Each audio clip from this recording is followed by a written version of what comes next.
Yo, yo, yo, welcome to the podcast. Before we get started, let's please smash that like button, share this out. And before we do anything, we got to announce 2023's our new sponsors. So let's go ahead and give them some love right quick. Shout out to our sponsors, man. They the reason that we are doing this. So first off, man, shout out to Dan over at Mile High Mutations, man. If you're into ball pythons, give him a follow. He's producing some heat, has some amazing snakes. Go check out his Instagram. Go check out his morph market. Hit him up. Get some snakes from him and tell him Derek's Reptiles sent you. Now, the next sponsor of this year is Eugene. Of course, everybody knows Eugene over at Morphed Ambitions. Make sure you give him some love, man. He's producing some amazing snakes. Again, hit his Instagram, hit his morph market. Go check him out. He's got some amazing snakes. And the nice thing about Morphed Ambitions, you're not just you don't have to just get snakes from him. He's also in the cypress mulch game. So get a snake from him, get some cypress mulch from him. Big Eugene is doing his thing. Hit him up on Instagram, Morph Market. Tell him I sent you. Give him some love. Now, of course, we got to shout out my dog Paul over at Large Marge Morse. Up and coming breeder. He's not breeding anything right now, but he's acquiring some insane snakes. He's real silent, real low key, but I believe when he starts breeding, he's gonna have some amazing projects. So go check him out on Instagram, Large Marge Morse. So give him some love. And I'm excited about this guy right here. Shout out to my dude from Canada, man, Big Mike, MKL Exotics, producing some amazing hognose snakes. Who doesn't like hog noses, man? Just beautiful, beautiful snakes, man. Check him out on Instagram, and just hit him up if you're into hog noses. Check him out, man. Give him a chance. He's producing some amazing stuff. And last but not least, man, this guy is an amazing supporter of the community. Y'all give Fries Critters some love. Go check out his Instagram. He shows me so much love. So shout out to Fries Critters for being in the sponsor for 2023. I love you, brother, man. Much love. Now, without further ado, I'm your host with the most, man. This is Big Reptile Talk. This is the first show of the year. I'm super excited. We got a heavy hitter in the building, man. Before we do anything, let's shout out some people, man. Eric B's in the chat, Iron Dog's in the chat, my wife's in the chat, Fries Critters in the chat, Will's Hella Heat, man, Sherry Lynn Madcat, 905 Royals, Stan from Sea of Serpents. So many people, man. If I forget anybody, I apologize. Bosa Balls, Mad River Serpents, everybody that's showing up. This is gonna be a good show, man. PCF Funny Royals, shout out to them. Serpentine, Fungus Queen. Everybody that's here, man, I appreciate y'all for showing up. This is going to be a awesome show. Carrie Shay, what's up, man? I see you. Morphed Ambitious, man. Y'all go give him some love, man. This is going to be a banger, man. Now, without further ado, the man of the hour, Mr. Sean, how's it going, man? Playing around in the chat with your people. Can you hear me? You got me? I can hear you. I'm good. I'm not going to fake out a sound issue or anything. No. I'm not having any sound problems this Monday, whatever day this is. How are you, Derek? You good? Man, I'm excited to have you here, man, because like I said, you've been doing some stuff, man, causing some waves, man, but we'll get into that later. I have not been man. causing any waves at all. I've been addressing the waves. I've been a surfer on the top of the wave, just coasting along as the wave rolls. That's how I like to look at it. I'm not pushing anything further ahead. It's just a nice, even coast off the wave. And that's really it. I mean, it doesn't have to be anything other than just a higher road. That's it, you know? Right. I love that. So, yeah. So, thank you for having me. I believe you have a lot of fucking subscribers. I don't exactly know how you have so many subscribers, but you've also interviewed a ton of people. So, I guess when you attract that many flies, then somebody comes over your shit. So, hopefully my shit attracts some flies. So thanks for everybody from coming in. You know, I see some new faces in the chat that aren't on my feed. So maybe y'all check me out sometime. Of course. Y'all make sure y'all go check out Sean and check out his podcast. He's been doing this for years, a pioneer in the game, man. But I want to go ahead and jump into this, man, because, you know, first off, I got to ask you this, and I'm going to tell you something. I'm going to quote this to you. Like I said, I'm a newbie. I'm green. Sure thing. I'm still new to the hobby. I'm learning people. Now, I wanted to bring you on because, like I said, there was a couple things that I was seeing that was intriguing me. So I mentioned your name to a couple people. Shout out to Iron Dog Reptiles. I was like, hey, you know, I really want to bring this Sean Bradley guy to my podcast. podcast. And I'm gonna tell you what he said, and I want you to tell me how does this make you feel. I said, hey, I'm bringing Sean Bradley to my podcast. But I want, what do you think about this guy? He was like, that would be an excellent show. There's a lot of history there. How does that make you feel just when people say there's history behind your name? I think honestly, it's about as honest as you could be without being sided, right? Without saying, hey, I support or don't support what he says or what he stands for. But he's got history in the game, right? So, like, all right, everybody else is busy. Okay. The guy that you look at his shirt. Look at the guy's shirt. Look that way. Look at that shirt. I'm so terrible at this weatherman shit. That shirt. Ozzy started 2 years after I started my company. Okay. I would much rather talk about Ozzy and I, and like I did on the Ozzy show, Joe Compel. People like, who the fuck is Joe Compel? Oh yeah, Joe. Did you watch the Nerd episode the other night, dude? I did. The very end. Did you watch to the end when Kevin Johnson just happens to show up? And I known the dude because we almost did a business deal in 2001 for Het Genetic Stripes. No, I'm sorry, 2002 for Het Genetic Stripes. I mean, like, that's the only time I've talked to Kevin Johnson at length. 2002 and the other night. That's how tight we are as reptile people. That's how tiny this is, right? Iron Dog, throw it up on the screen, right? You threw it up, Derek. Facts. That was it, man. You threw it up there. That was exactly it. It's the history. And I gave up my collection. I chased another dream. It didn't work out for me. I'm back. Sorry. The roach is back out of the woodwork, but I'm here to bring you history, right? In a way that you can't do. None of you can do it. Chris can get very close. Chris Eaton can get damn fucking close. Chris can get as close as anybody else until Ozzy gives up or one of the old guys that won't even do the podcast gives up, right? It's just not going to happen. We got to get in there and we got to like say, hey, you need to talk before you fucking die because we're starting to die, we need to hear from people, right? Right. I've seen that you reached out to the market. You're like, hey, come on the show. Oh, I've done that for years. I've done that for years. It's just now I have more people ahead. Like I can be like, oh, I'm going to make your life hard. Like, here's Tracy's number. Send her a mass text. No dick pics. It's Tracy Barker, right? You got to like premise it for people to where they don't fuck it up, right? But at the same time, it's if everyone just that they endear, right? Like you look at who do you endear? Ozzy?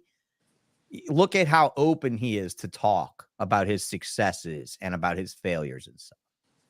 Right. So like, how don't you want to hear that from Tracy? So they're not really going to open that much of a locker up to a new guy. And then the old guy like me was an asshole back then. So they're still kind of like a little tough. Like they're still a little tough. It's okay. It's okay. I love it, man. I seen you reached out to him on Facebook. Yeah.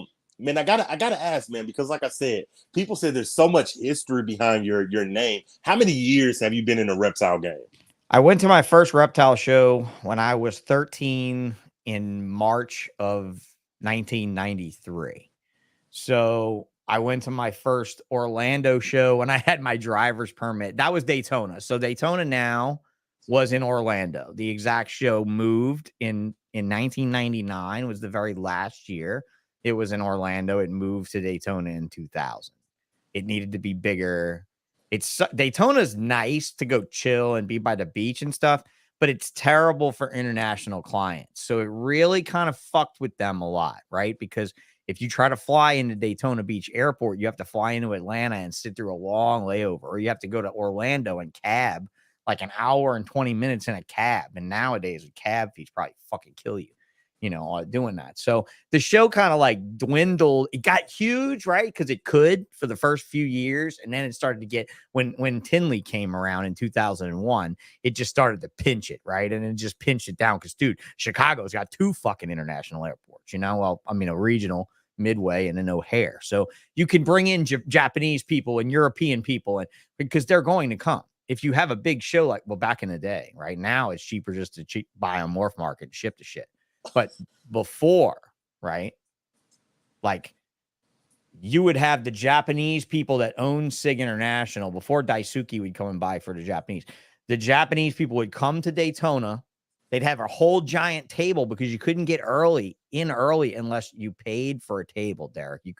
Wayne would not let you in early. These people bought an end cap in Daytona and didn't set up animals. They just set up tablecloths and brochures. And they just went to buy shit. And they get a translator.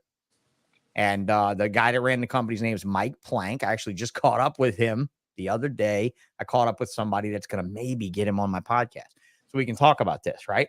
Because what they would do is they'll all come in a group and they go to Daytona and they'd walk around with their translator, dude. And I'm telling you right now, it didn't matter, Derek. If you were sitting there and you were buying a piebald from Peter Call himself, if Sig came walking up when you were working with them, that's it for you, buddy. All right, see you.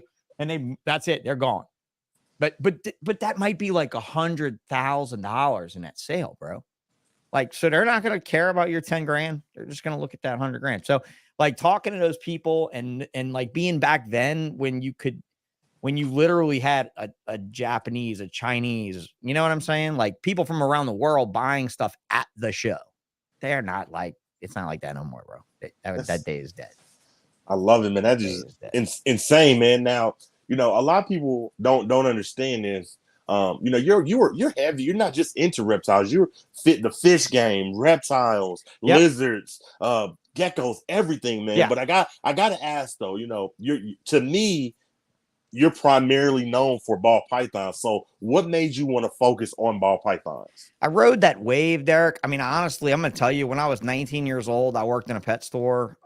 Before I owned Exotics by Nature, that's ultimately the store that I turned into Exotics by Nature. It was called Wild Cargo Pets. I worked at a pet store, and man, I'm telling you, I hated ball pythons, bro. They fucking sucked. I mean, they were the worst. Like the pet industry, we hated them. It was terrible. Green iguanas, awful, right? And I say this now in a way that I made more money in my life with ball pythons and green iguana morphs than I ever did anything else in this game. And when I was 19, I would have been like, fuck you. There's no way you're giving me a fucking green iguana. And if it comes attached to a ball python, you could take it home with you. I do not want that garbage. And my cousin came to me and he said, dude, look at albinos. Aren't they fine? And then look at pieds, right? We saw when I was 15 and I went to that show, Derek. It was like, I think the first show that both the piebald like animal was physically there and the albino animal was physically there. Okay. In the same room in 1995. You could not buy these snakes, Derek. You could not buy them. Albinos were 9,500. You could buy an albino if you sat on a wait list, but you could not buy a piebald. No. Their males were 25,000, females were 15,000. And I remember thinking, these motherfucking crazy assholes put a pair of ball pythons up for $40,000. Who's buying that?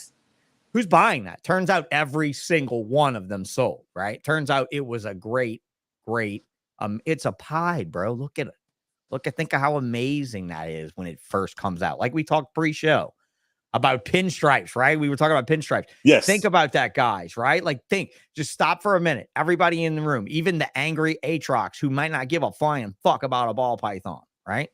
Everybody in the room. Stop and think. If you're in Africa for a second and you're looking in a bin with thousands of normal ball pythons and you saw a pinstripe, there was only ever one. There was never another one. There was never another spider. Think of that. Just think of those fucking days. Think of the days when those snakes came in the country, Derek, and these guys put out pictures of them on price lists, and we were sending off self-addressed stamped envelopes from the back of magazines to get these price lists from these guys, and we're over here oogling over these price lists and shit, seeing pictures, and then we get to go to a reptile show, and Pete Call is there with a pied, and Bob Clark's there with an albino. And then there was spiders. And then I just looked at my cousin, and I was like, bro, this might be a new corn snake. But instead of a corn snake, look at the zeros behind it. Can we get in this game? So we had a litter of boas, and I sold all the boas, and I took all the money, and I put all the money in an albino male. And then I took another project that we had together, and I put all that money in the hypos, and I put all that money in the head albinos. Was the albino male? Was that your first project? My very first morph was a hypo male that I paid $1,000 for. And 3 weeks later, I got an albino from Douglas Beard, who I'm also going to interview here soon, for $3,500. Was an albino, plain albino, like plain albino. Yeah. The back then when you jumped into the game, the prices for some of these snakes were insane. They were absolutely off the charts, bro. They were absolutely insane. There I is love no it doubt now. in the world that they were absolutely insane. Actually, if you want to see a picture of me holding both of those, I've actually pulled it up. Can I share screen with you? Yeah, I can share screen, right? Yeah, let me Yep, see. Let I me sure see. can. I sure can. Share this screen with you right here. Let's see. You share that up on your screen. I pulled it up as a guest. You see it on your StreamYard? Hold on. Yeah, I see it. Let me see. Will it I allow just me screen. to? There you go. There I am. I was in that picture with those two males. They were, decent sized, right? So that was actually at a fireworks stand in Slidell, Louisiana. It is literally probably fucking what? 2,000 feet away from where the Herps Slidell show is right now. The building that I'm standing in there still stands. It's still a fireworks stand, but we don't have a reptile show there anymore. And that was in probably 2003. So I would have been 23 in that photo with that fucking horrible high school hair, that 90s hair, bro. I mean, really, I've only had this haircut and that haircut. And to be honest with you, it was just the two different women that were cutting my hair, cut it the way ever. I was like, you just cut it. And honestly, the first comment that was up on that screen over there was the haircut. Haha. I mean, it's fine, bro. Like, we can laugh about the fucking haircut. Now, I have a friend of mine still has a haircut like this now, but he's a big dog, so I don't laugh at him. Hopefully he don't watch this fucking show. He might be a boss of mine here in the future, but yeah, he's a big dog, but he's still wearing his hair like that. So yeah, man, it's been years and I've still been here and I just don't want to fucking breed ball pythons anymore like a giant. The most I ever did was 237 clutches in a year with 2 employees and me in a wheelchair. So, I mean, fuck that, dude. I'm not doing that again. Right. I'm not, just not. Fungus Queen, I appreciate you for that super chat. Much love. I seen it. I gotta ask, man. You've been in the game for so long. Is there a project that you regret not getting on? Ball python project? Yeah, ball python that you regret not getting in. If I made a list of that shit, I'd jump off a building. I'm sorry, I'd roll off a building.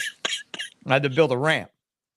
I have to make it dramatic. I definitely had to build a ramp. I mean, there's no doubt in my mind, bro. Like, look, I refused fires for $800 in 2002. They didn't produce a white snake until 2005 or 6. Okay. And when they did, they produced them. They were hundreds of thousands of dollars. I fucking shit all over my future. Dude, I am terrible at investing. I am good at storytelling, dude.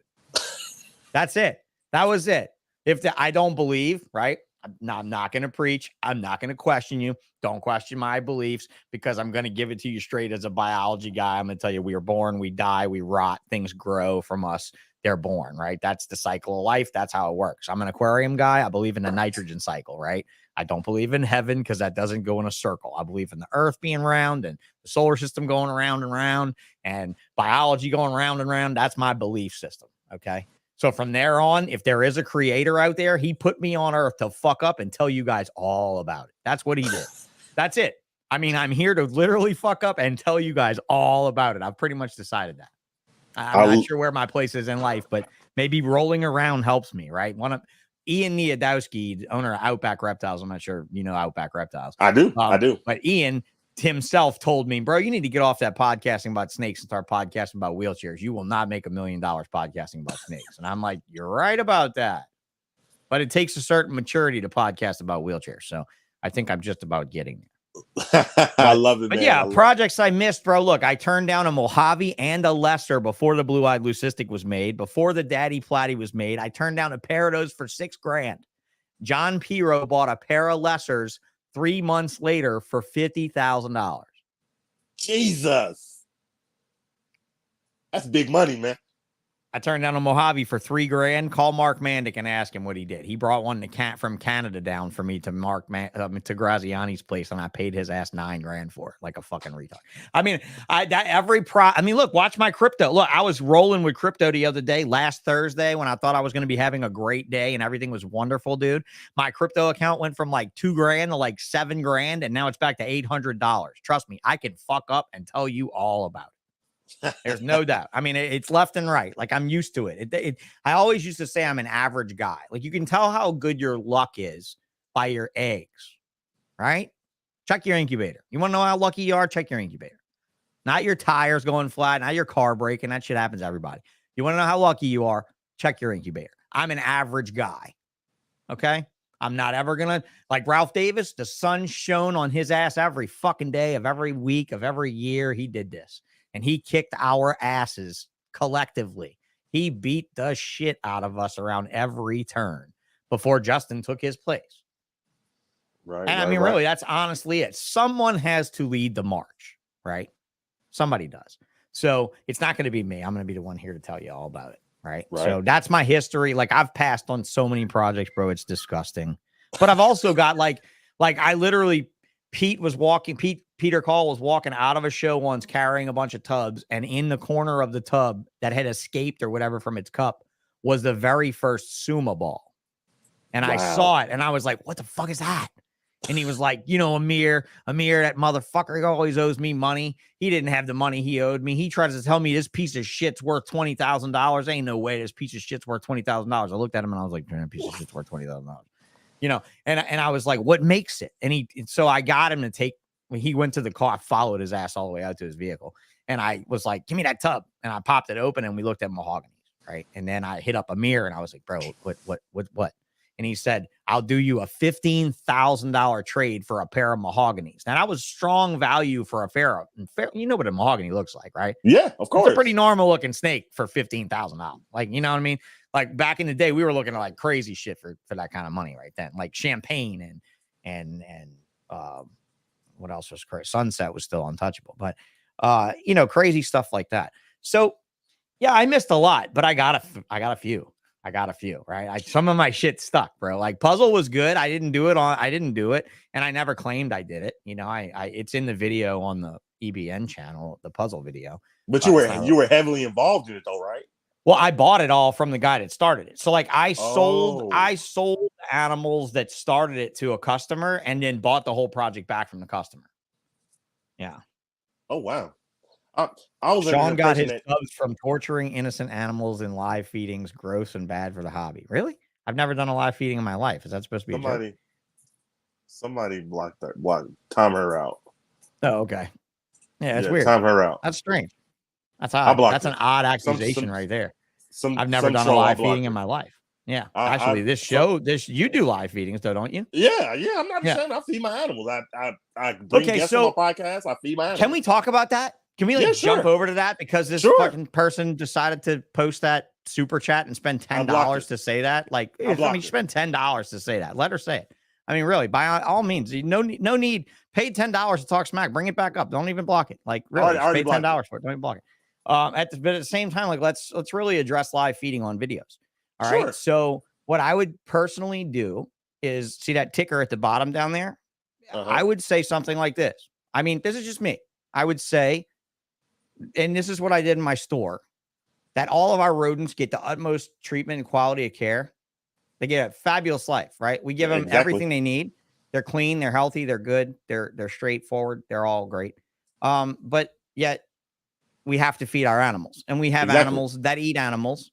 So therefore, and I do think that people need to be educated. I do think the entertainment value of watching one animal eat another animal is a little bit pushing it, especially if it's live. Okay. So like I do have some issues. Like if you were in my store, Derek, if you worked with me, let's say you worked for me. I don't want to say it like that because it just doesn't sound right. But let's say you worked with me in my store. I would not permit you to feed anything live animals other than crickets unless bugs, unless we were off hours. And that's just something that I was taught. I was raised that way. This is something that I absolutely want to address to you, to someone who does it, who does gain from it in a way. And I don't think it's necessarily wrong. Like, you're not heinously doing it. You're not like, I watched a couple of your videos. I didn't watch enough to really like develop an opinion to pay $10 for it, but I mean, like, you know what I mean? Like I drove here to do your podcast tonight. Like I wanted to be here. I appreciate that. I watched your show. Like I knew that you did that kind of stuff on your show, but I would like to address that from a professional standpoint. If you can respect my opinion, like other people haven't been, of course, but if you can respect my opinion there, I do believe that you are an ambassador, especially with 30,000 people, especially with, an intro with the people that you have prestigiously interviewed. you are going to drag people to your channel. And by doing that, you need to represent all of us. And I think by representing all of us, the best thing to do here would be to, stop, not stop feeding live, but maybe start doing a little bit more proactive education while you're feeding live. And a ticker would be nice to see it, Yeah, I've been so it's just a suggestion. I'm not, I'm certainly not, it's constructive criticism, if you will. But at the same time, I don't mean it in a negative way. It comes from a positive way of, look, bro, I've fed off so many animals. My daughter, who's now almost 10, grew up here in the apartment upstairs above this building, and she would come downstairs sometimes during feeding time. And to be honest with you, we were slaying out rats by like the hundreds. I mean, like by the hundreds, and like there's screaming rats everywhere and ball pythons eating rats and all. And I got to be honest with you, man, she never batted an eye at any of it. She never asked a question. She never tried to figure it out. She never did any of that shit. And to be totally straight, I was always shocked by it because I thought a little girl might be like, oh, that's a little weird, but like, I fed live to the majority of my collection. Now, I wouldn't feed live necessarily to colubrids. Like I saw you feed your Therai live and stuff like that. I mean, only because if the Therai grabs it from the back end, it can be a fairly brutal munch. But it is what it is. I'm not going to judge you. Right. I'm right. Like, again, I'm not, like Kurt Wood said, pay me $10 to talk all the smack you want. No mama joke. So, I mean, it's not really joke about my mama too. She's fucking horrible. If anything, I got bad qualities. I got it from her. She's my only parent. So I blame her for all the good and the bad. She gets to suck with all of it. That's what sucks about being an only parent. I love it, man. But I love it. Now I want to keep going. I want to ask because I got more questions. I gotta steer me in a direction, bro. I gotta ask this, man, because you were gone, you came back. Now that you're back, I gotta ask. Currently, right now, who is your favorite ball python breeder? Cool.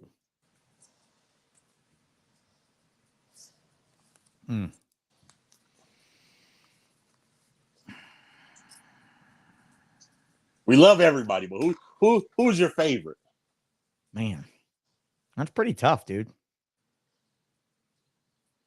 Who'd I have to give a lot of money to? Who's my favorite motherfucker in the space? My favorite motherfucker in the space is Winston Smith. My absolute favorite motherfucker in the space. And the funny thing is his partner, Brock Wagner, used to be my absolutely most unfavorite motherfucker in the space until like a month ago. He was the most unfavorite motherfucker in the space.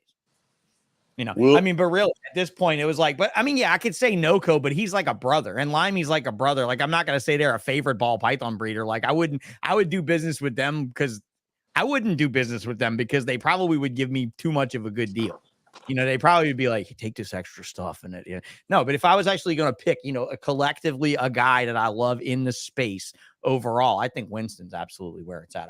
I wish he'd have done more. I wish he'd have done less with his other businesses and done more with snakes and dialed in on that, because I think they could be huge. But Brock is very comfortable from his banana investment. So, and I'm sure Winston's very uncomfortable from his scaleless stuff too.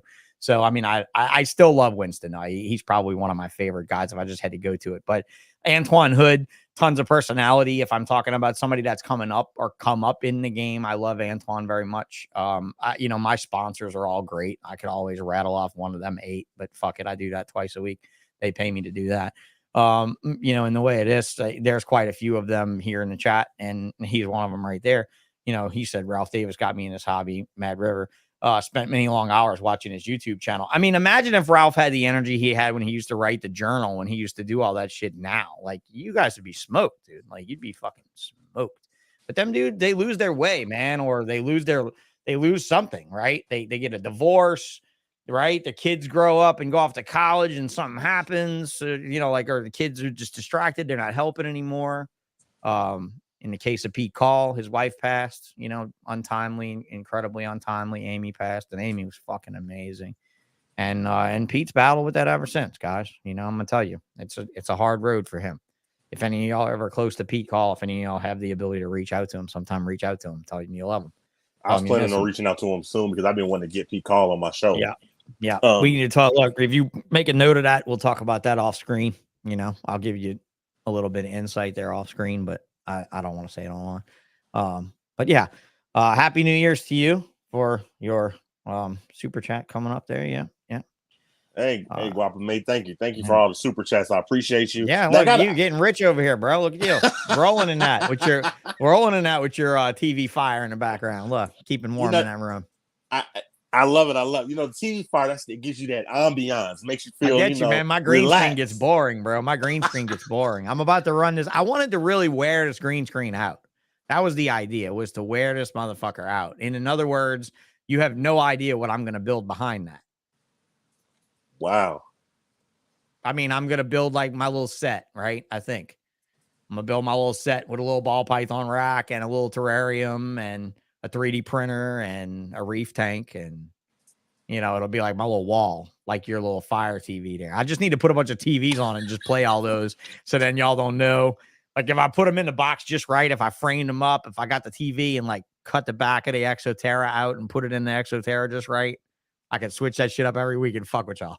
I got baby dragons this week. Look at my baby dragons in there. I can do little baby dragons.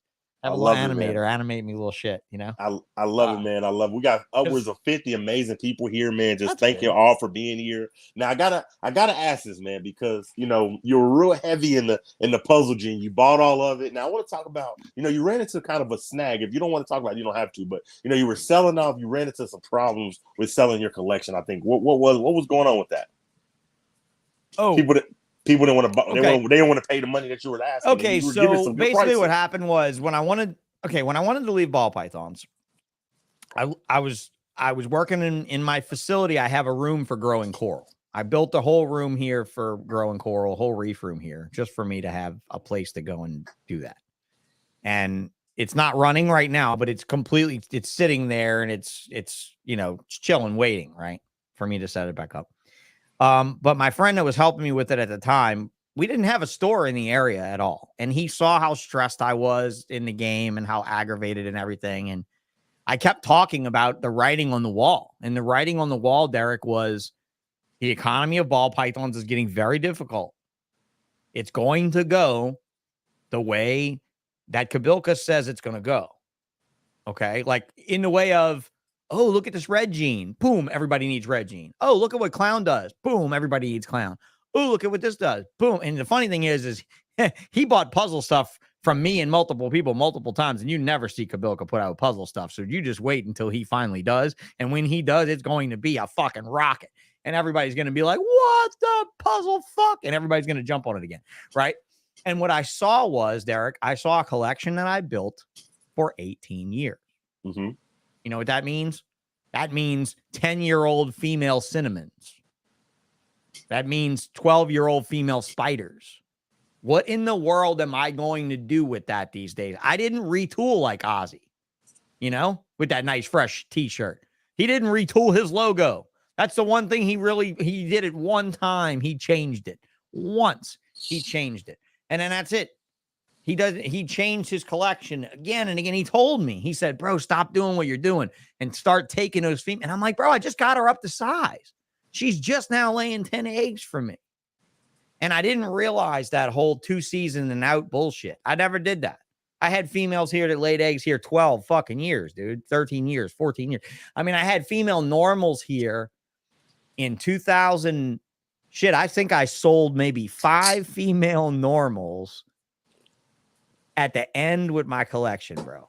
And those female normals were adults when I bought them in 2001. Those bitches might have been 40 years old, 35 years old. So, back to what you really originally asked me, though. What was your original question? I'm sorry. You were to selling the collection, right? Yeah, you were real heavy in the gene. So, dude, I want it out. And my friend with the aquariums told me, he said, dude, if you want out and you can sell your shit, how much money do you think you can get? I was like, oh, I can get $300-400 grand for this collection, probably pretty easy. And he's just like, really? And he's like, it probably wouldn't cost that much and blah, blah, blah, blah, blah. So, I was like, well, look, I can gather up my major projects and sell them for a quick sale, right? And then I'll just sit on everything else. It'll be just fast money. Like, what do we need? Like 100 grand, 150 grand to get us rolling. Like, we can get a rolling with 150 grand, right? And he's just like, yeah, we could probably do that. And he's an older guy. Like, he's he worked at the courthouse as a sheriff. He's a real good guy. Still a very good friend of mine. Still really close with the guy. But he's like, look, I can't give you any money, but I'm not going to charge you to build anything. And he's like, I'm not going to charge you any labor. I've always dreamed of opening an aquarium store, and now I get to do it with you and your vision and your money. Well, fuck, sounds like fun to me. And so his wife permitted him, of course, a month into it, she regretted her fucking choice. But, she permitted him to just every day after work, when he got off work, just drive to my store and dive in with me, bro.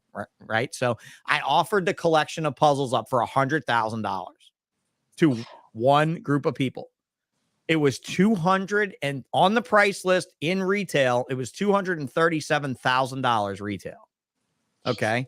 I offered it to the group of 3 people for $100,000.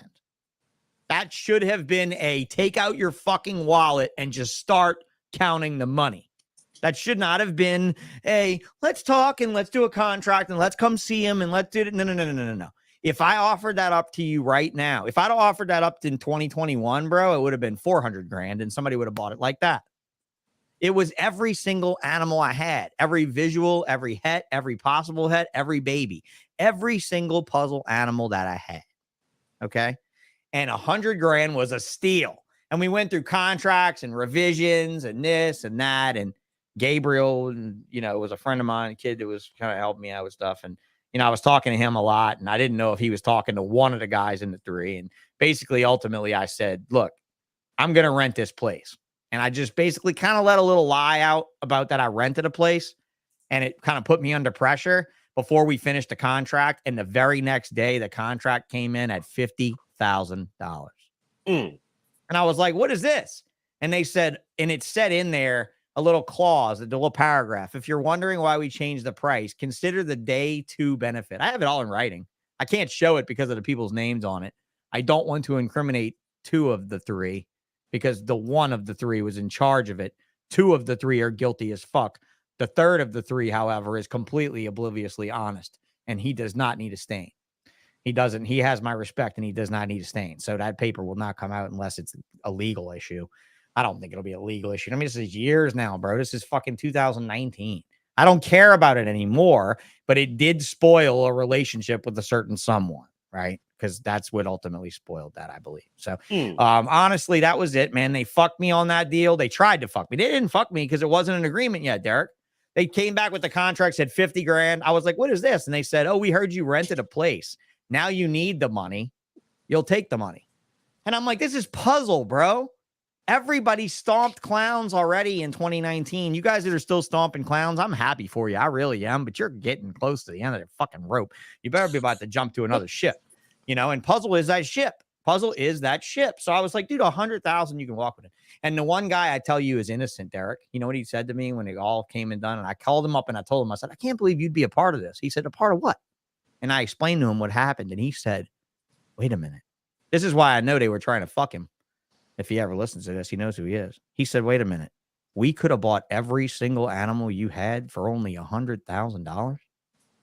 I said, yep.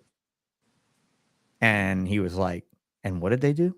And he's like, that had to be the biggest insult you've ever had. And I said, it was. Thank you. And he's like, and my name was on that paper. And I was like, mm-hmm. And so that's it. That's the truth. Like, I have it all in writing. You can see it for yourself. I mean, but it's no need to, right? I busted him up and I sold him for, and I got over 189,000 for the list. Jesus. So they did fine. They did fine by fucking me out of it, dude. Like I said, when I went to the fish store for 4 years and opened a fish store, I smoked $250,000 going to open a fish store. I don't have a lot of money. I'm broke. Yeah, I'm broke. Oh, I'm not that broke, bro. I'm in a wheelchair, and you know what? I'm on Medicaid and shit like that because I gotta be, bro. I was a business owner that didn't have insurance when I got hurt. Derek, I mean, how do you do that? How does a snake breeder that doesn't have medical insurance that falls off of a fucking deck and breaks their spine? How do they figure it out? It's crazy, that was it, man. That was it, bro. So like, that was it. When I give you a gift horse and you look it in the mouth and it spits in your fucking eye, I'm sorry. I move on to bigger, better people, bigger, better things, Right. And that's it, really. I mean, I just had to say, you guys fucked up. Sorry. And they're not the first person I told that to, Derek. I've said it over the years. I've said it several times. When I give somebody a deal, I had a guy once for super blade clowns, and he wanted a deal. And I made it a point to give him a deal, and he threw it back in my face I got to be honest with you, bro. He threw it back on my face. And that very night, I told him, I said, tomorrow these animals will not be available. And the very next day, I woke up and checked my answering machine downstairs in my office, and Levance Wells had left a message to buy half of them. So I sold them half of them to Levance. And then I made it a point to call George MD, another guy in Florida. He bought the other half. And this dude ended up calling me back, Derek, the very night after, 24 hours after I made him a killer offer. And he said, I called people today and I told them about the offer you made me. And they all told me I was an idiot for turning it down. So I won them. And I was like, bro, I fucking sold them. He said, what? I said, I sold them today. I sold them. They're gone. Sorry. Look, a gift horse. You're out, bro. Sorry. So it's crazy. So long story short, people just didn't want to pay. They janky. They missed out. So, but you wanted. They wanted to twist my arm, bro. They knew I was in a lease. I wasn't in a lease yet. I told them I was in a lease. I let a rumor out that I was in a lease, and they thought they had me by the fucking arm and that they would twist it because I needed the money. They knew I wanted out of this scene bad, and I did, dude. I wanted out of this scene bad, but I did not sell anything cheap. Everybody paid money, bro. They paid some fucking money. When I sold my adult pies, my adult clowns, my adult mahoganies, my adult albinos, dude, I had sections, Derek, where there was like, okay, 30 albino animals, het and albino females, 30 of them, 30 pies, 20 clowns, like that. Productive amounts, not 2 and 3 and 4 snakes, bro. Like literal, like that Freedom breeder rack is all albinos. Those sea serpents racks are all clowns and hypos and this. Right? Like large numbers of stuff. To me, large numbers, right? Not to Mike Wilbanks, large numbers, not now to Justin Kabilka, large numbers. The numbers that they are working in now are exponentially larger than ours. Okay. When I did 237 clutches in 2015. Now that's not very much. It's crazy. That's crazy, man. Now I gotta ask because when I dug into you and I looked and before I start, everybody, thank you for the super chats. Fungus Queen, Guapa, thank you all for coming. My Animal House, everybody that super chatted, I appreciate you. Everybody, if you have anything negative to say, it costs you at least $9.99, and I will answer it. Any dollar less than $9.99, if it's negative. I appreciate that. And Kurtwood, I seen that comment, man. You're trying to be funny, but I seen that. You're silly, man. I missed it. What did he say? he's asking one of the questions that I normally ask in my podcast. He tried to ask it. He tried to ask it before I could ask it. I thought it was. Okay. I thought it was. I'm gonna let you ask it then. I ain't gonna ask it. I wasn't gonna ask that today, but I want to talk about the barkers, man, because I don't know if a lot of people know this. You came up with, Mark Bell, the barkers. Oh, they were those guys are like, I didn't come up with. I mean, they were they were there. Yeah, they were there. They were my Kabilkas, if you will. What I'm saying is, you got the chance to vend with the barkers, right? If I'm not mistaken. I've vended against them, and they still vend Arlington. That's the only show. No, I've vended against them several times, but not just Arlington's the only one they ever really show at. In fact, holding that set of probes in my hand, I talk about on my podcast. David Barker's dad, so Mr. David Barker's dad, Tracy's husband. So David's dad actually made these probes on. He was a machinist, and he made these probes. This set of probes was given to me by Tracy Barker. That was made by Dave's dad. So yeah, I mean, but you have the chance to vend with them, right?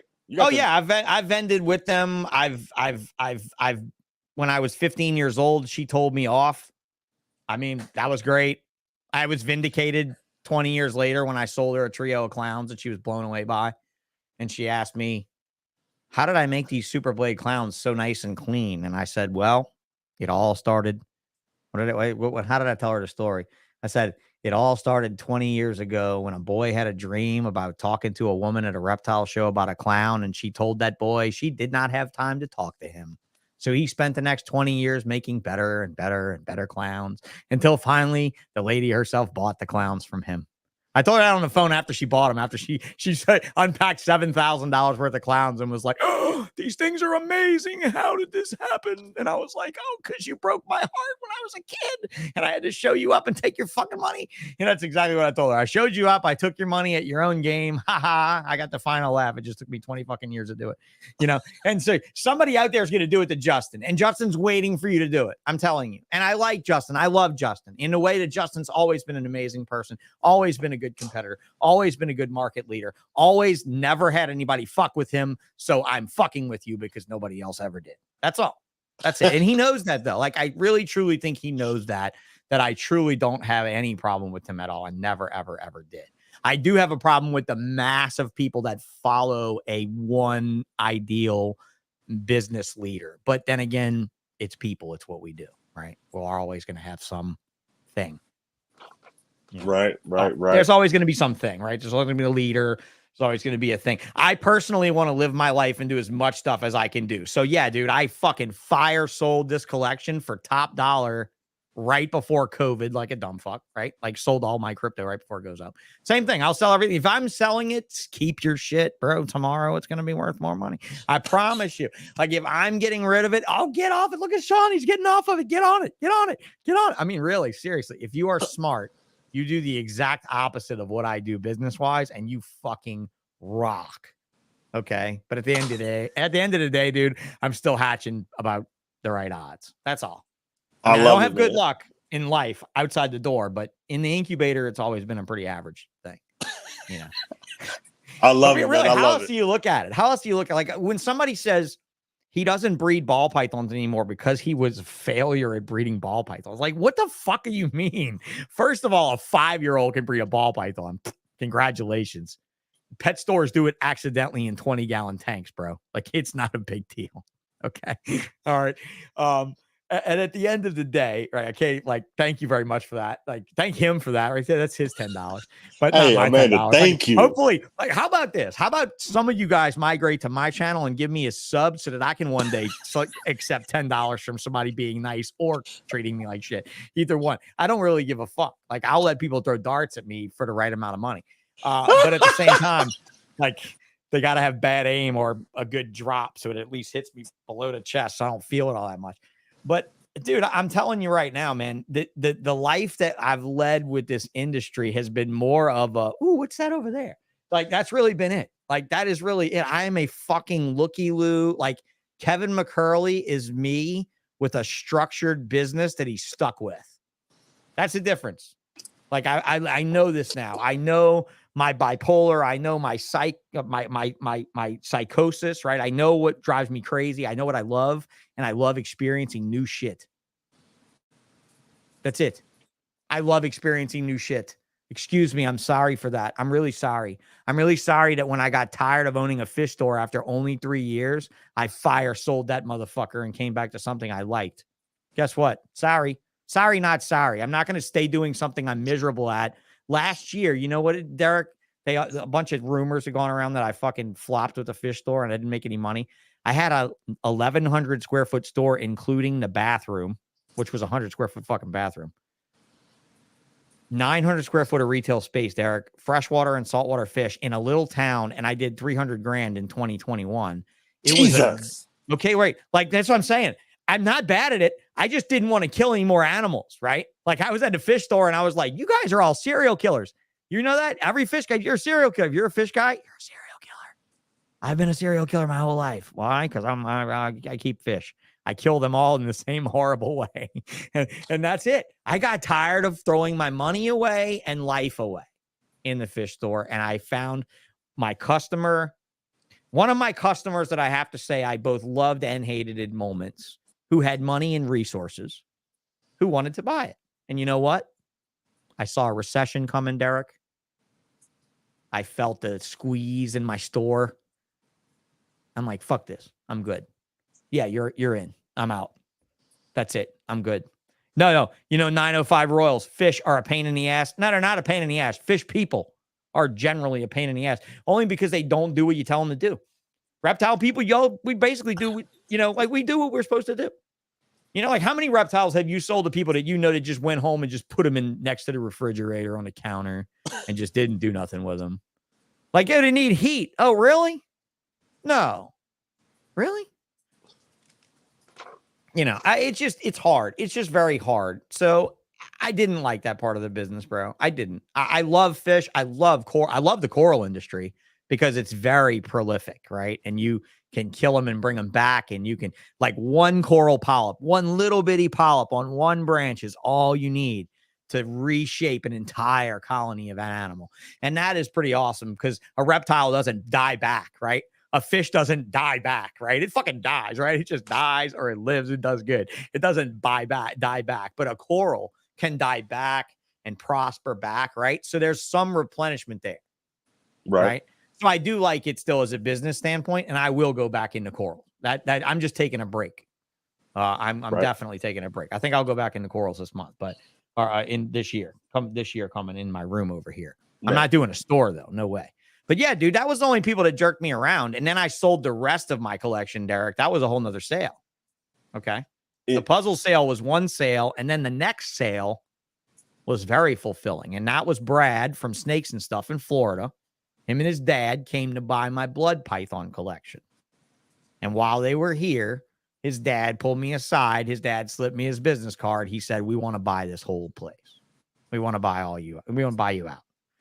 And I was like, okay. So I put an inventory down, and that was 870 ball pythons in that inventory list. And I think there was probably 400 adults, maybe. And the rest were babies and subs and stuff like that, right? And that was over 150 grand. Plus, they bought the bloods. That was another deal. Plus, they bought my Australian pythons on another deal. So, yeah, I mean, I probably pulled 300-400, I don't know, out of this place. I don't know. A good bit, and I still have a room full of stuff and all that. But, I mean, I blew it, dude. It's gone. But you know what? It didn't go on real estate. It didn't go, uh-oh. You good? Solo? Uh-oh. I'm solo. I guess he got tired of me monologuing. All right, guys. I don't want to cut you out. You good? My internet. I'm sorry. We got a storm here. I apologize. Oh, yeah. Where are you, Derek? Where are you located? Kansas City, Kansas. Oh, shit. So we're getting your tornadoes tomorrow. Thanks, bro. Appreciate that. It's horrible outside. It's horrible outside. Is it really? Because I'm in Louisiana, and we get your downdrift, bro. We get your fart wind. We get all your sinkers. It's terrible, man. It's awful. Well, Dallas gets tornadoes. We get tornadoes. You get tornadoes. We get tornadoes. I love fucking, yeah. I love it, man. You're giving us an amazing podcast, and I want to keep it going, man. You're killing it. Now, I got steer me in because you keep me loose. I can't focus.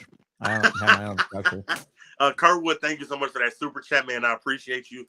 Thank you for everybody giving us super chats, man. Now, a lot of people don't know this, man, but a lot of people. My wife says she's loving this thunderstorm. It's tearing us up. Yes, bad. It's a lot of people probably don't know this. But I want people to know this. We use Morph Market. A lot of people, we love Morph Market. But you and one of your business partners already had made a Morph Market before. What was it called again? So we call it herpexchange.com. He was actually my boss at the time. I worked for him, and I did some art and did some program work with him and stuff. But this is a long time ago, bro. This was in 1999, and it was built on the back of a Beanie Baby website, a Beanie Baby exchange website that was all database driven. It was basically just like, imagine having a collection of Beanie Babies and all the different types and all the different colors and all the different names and everything. It was capable of doing all of it. It was all there. So if anybody's old school, or you have a really old collection of magazines, you can look back to about the summer in 1999 in Reptiles magazine. You'll find an ad for a company called herpexchange.com. And that was us. And it didn't fly, bro. It ran for like 8 months and nobody took on to it. It was ditched. Because King Snake was the only thing at the time. And everybody was kingsnake.com. That was all it was, He should. Everybody's saying Brian is blocked. Brian shouldn't be blocked. He should. I was wondering why he wasn't in the chat. Why is he blocked? Really? Hold on, give me a second. Blocked. Yeah. Brian. He shouldn't be. What's in your cup, Brian? Yeah, Shit. we were just. I blocked that guy, man. Pin hat guy. Fuck that guy, man. And his pin in his hat. You know why? He doesn't have a bullshit pin in his hat. Yeah, that's what it is. It's a problem. I have some bullshit pins too. He shouldn't be blocked. Brian is a good friend of mine. We'll check that after the show. I don't know. That's weird. If you need to check it, go ahead. Feel free. You're not bothering YouTube cuts up. So, no, we're fine. We'll keep the show going. Shout out to Brian, man. Y'all make sure y'all give him some love. I don't know why. Yes, indeed. Definitely give Brian some love. I mean, I just got to talk to him, and was where I met you the other day, last week, when I got up ass early in the morning, and, is Brian on a t-shirt now. So what I have to check that. I don't know. YouTube could be messing up. I don't know. He is here, but he can't chat. That's freaking weird. I don't know. Hey, I don't know why you're here. We love you, Brian. Bosa says because he's Puerto Rican. I don't know. Where's Big Ron at? No, Hey, if Big shout out, Ron's in the house, and that's not counting because he's actually Puerto Rican in Puerto Rico, so that doesn't shout out really to the. count. I love Brian, so shout out to the pinhead guy. I love Mm-hmm. him. I don't know why he can't chat. I have to check on that. I don't know. YouTube sometimes acts weird. So Maybe shout that out to was him Brian. earlier with that $9.99 dig. Right. Now what were you Oh, saying? Hank Reardon. Oh, like logging in like Bob Clark. Oh, Hank Reardon logs in and fucking comments on you. Good old Hank.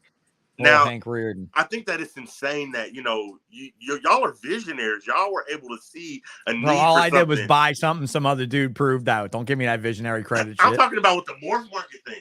Y'all made something.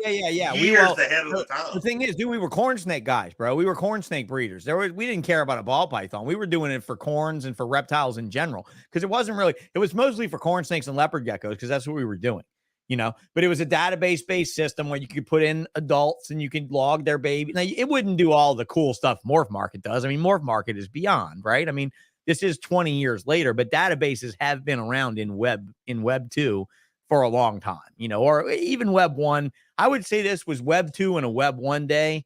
If anybody's familiar, when I put a number behind Web, and then we are about on the verge of Web 3 and a Web 2 day. Okay.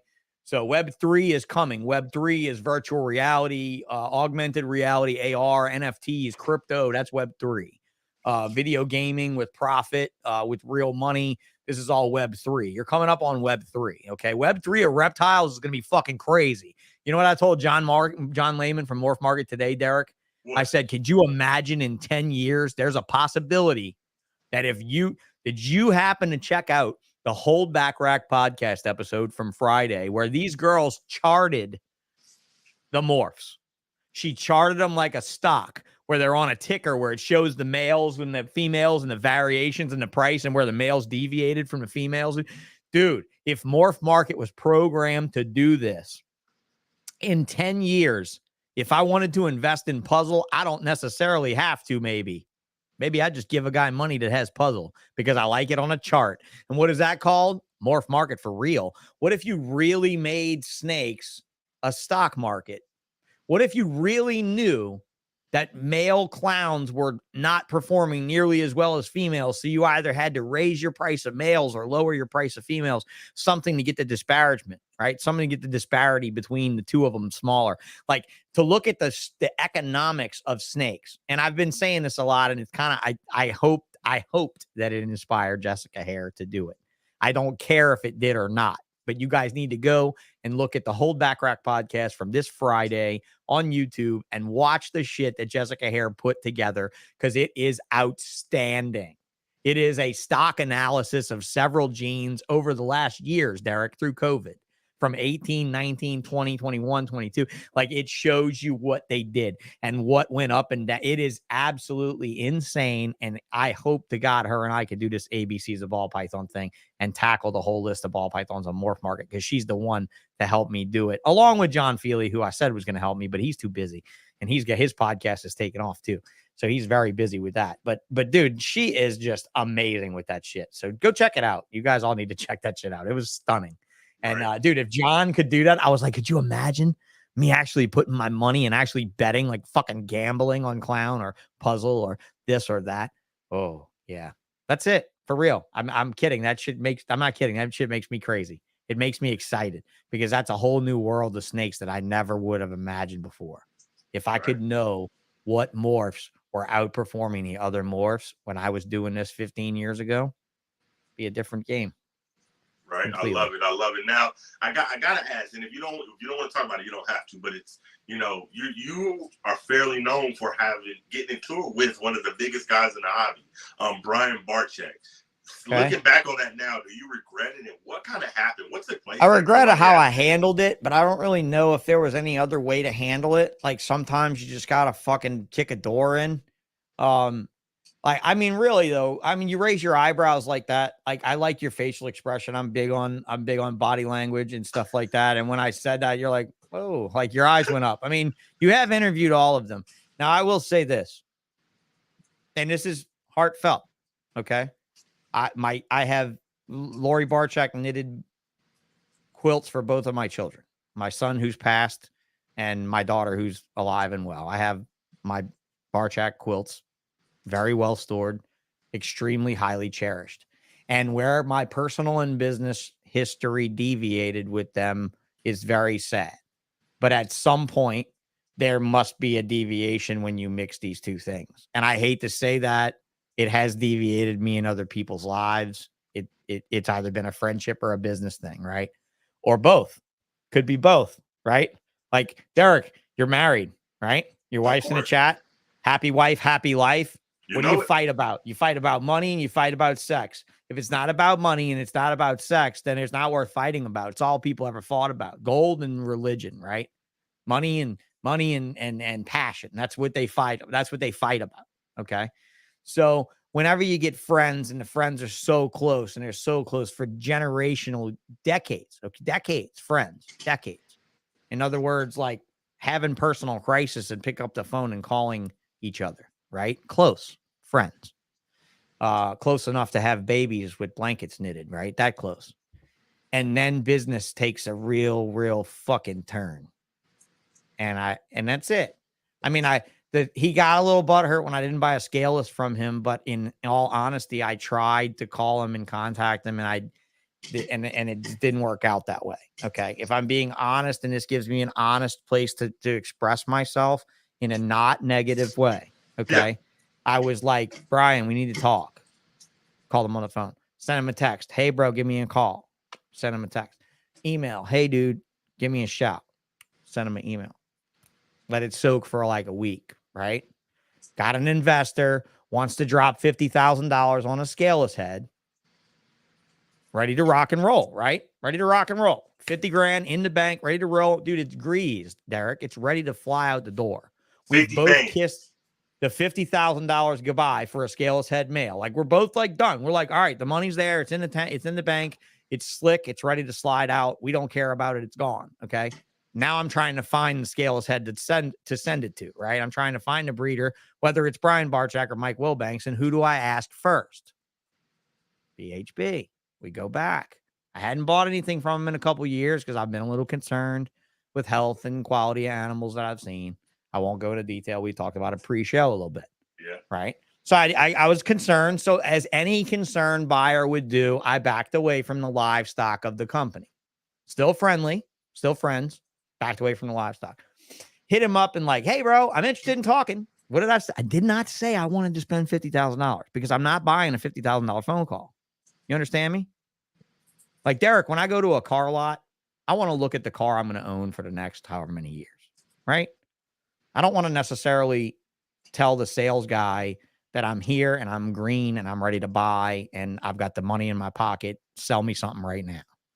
Okay. So I wanted the man to call me, to just have a talk that I would say, because you're my friend and you actually gave me a call.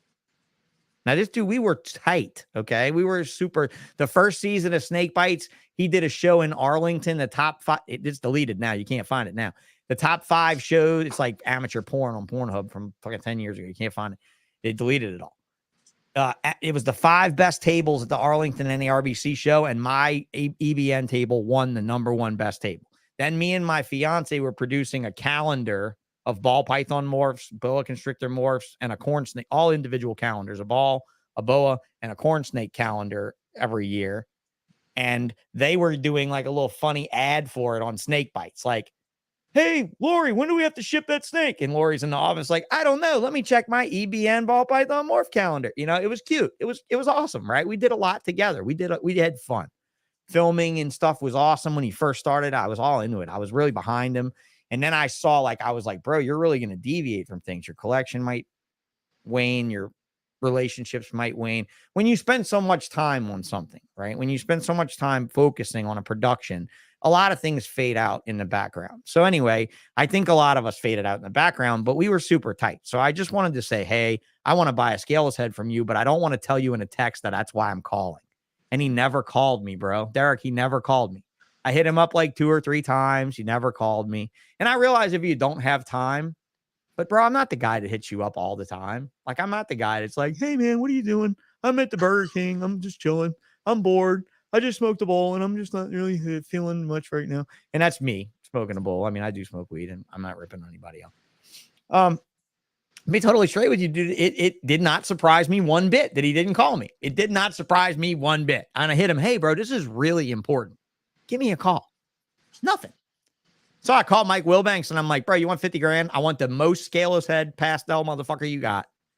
The most scaleless head. I want it to look like you've been in there just peeling it, like skinning it. Like I want that sucker to be obvious, right? Like none of this little beaded head micro scale shit. Big fucking bald spot. He's like, well, I got this one.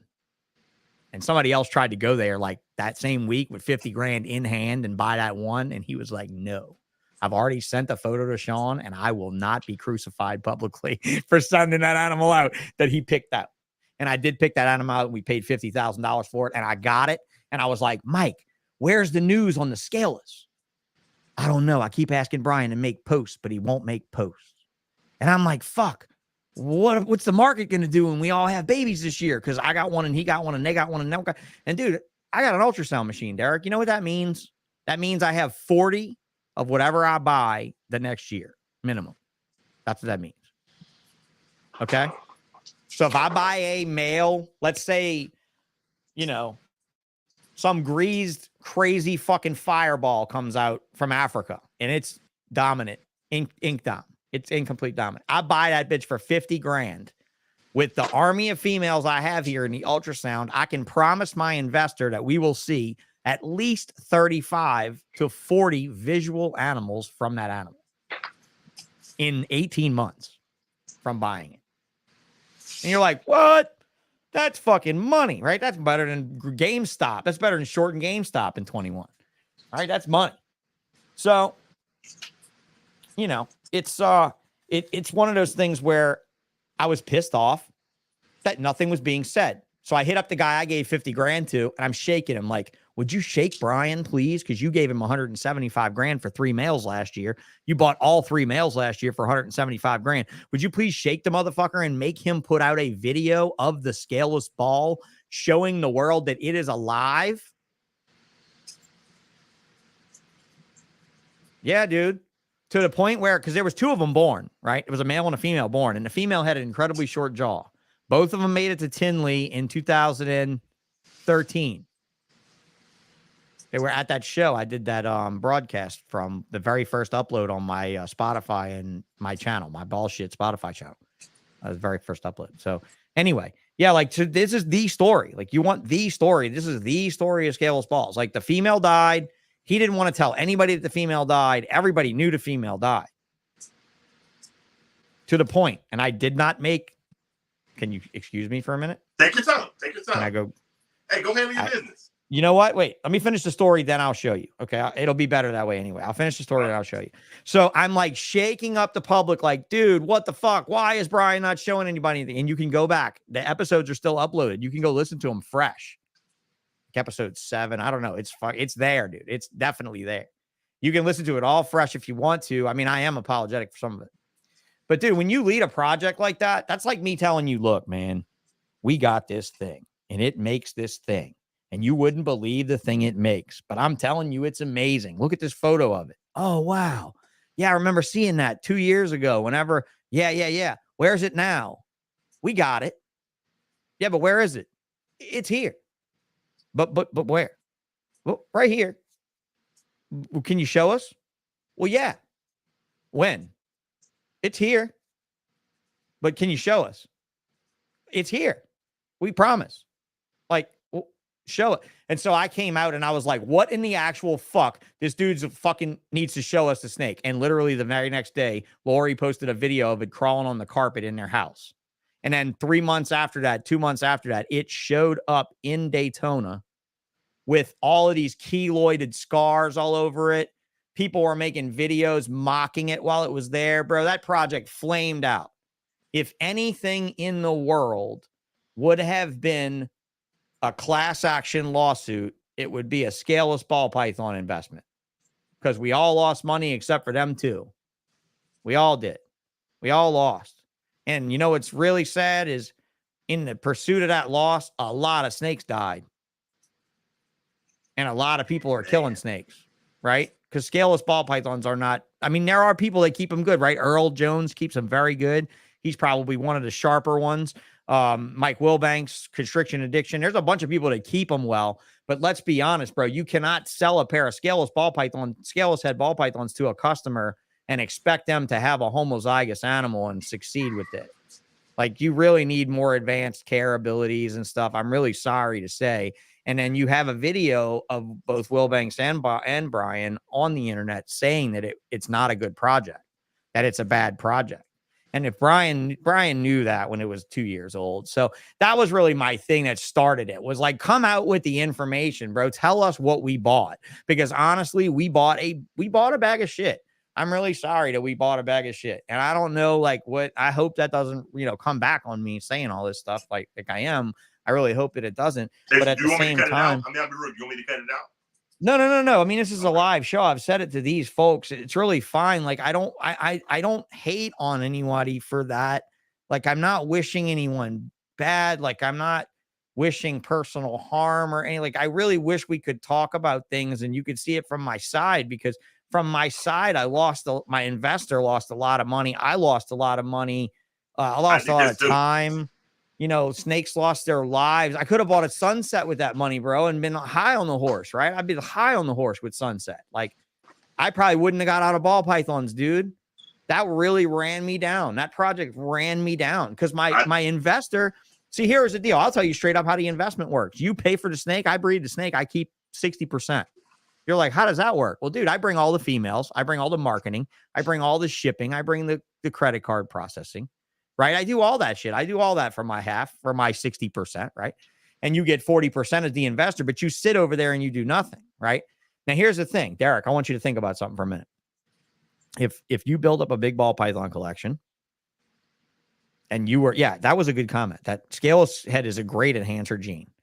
You know what? I wanted to rename scaleless head HD ball python, the high definition ball.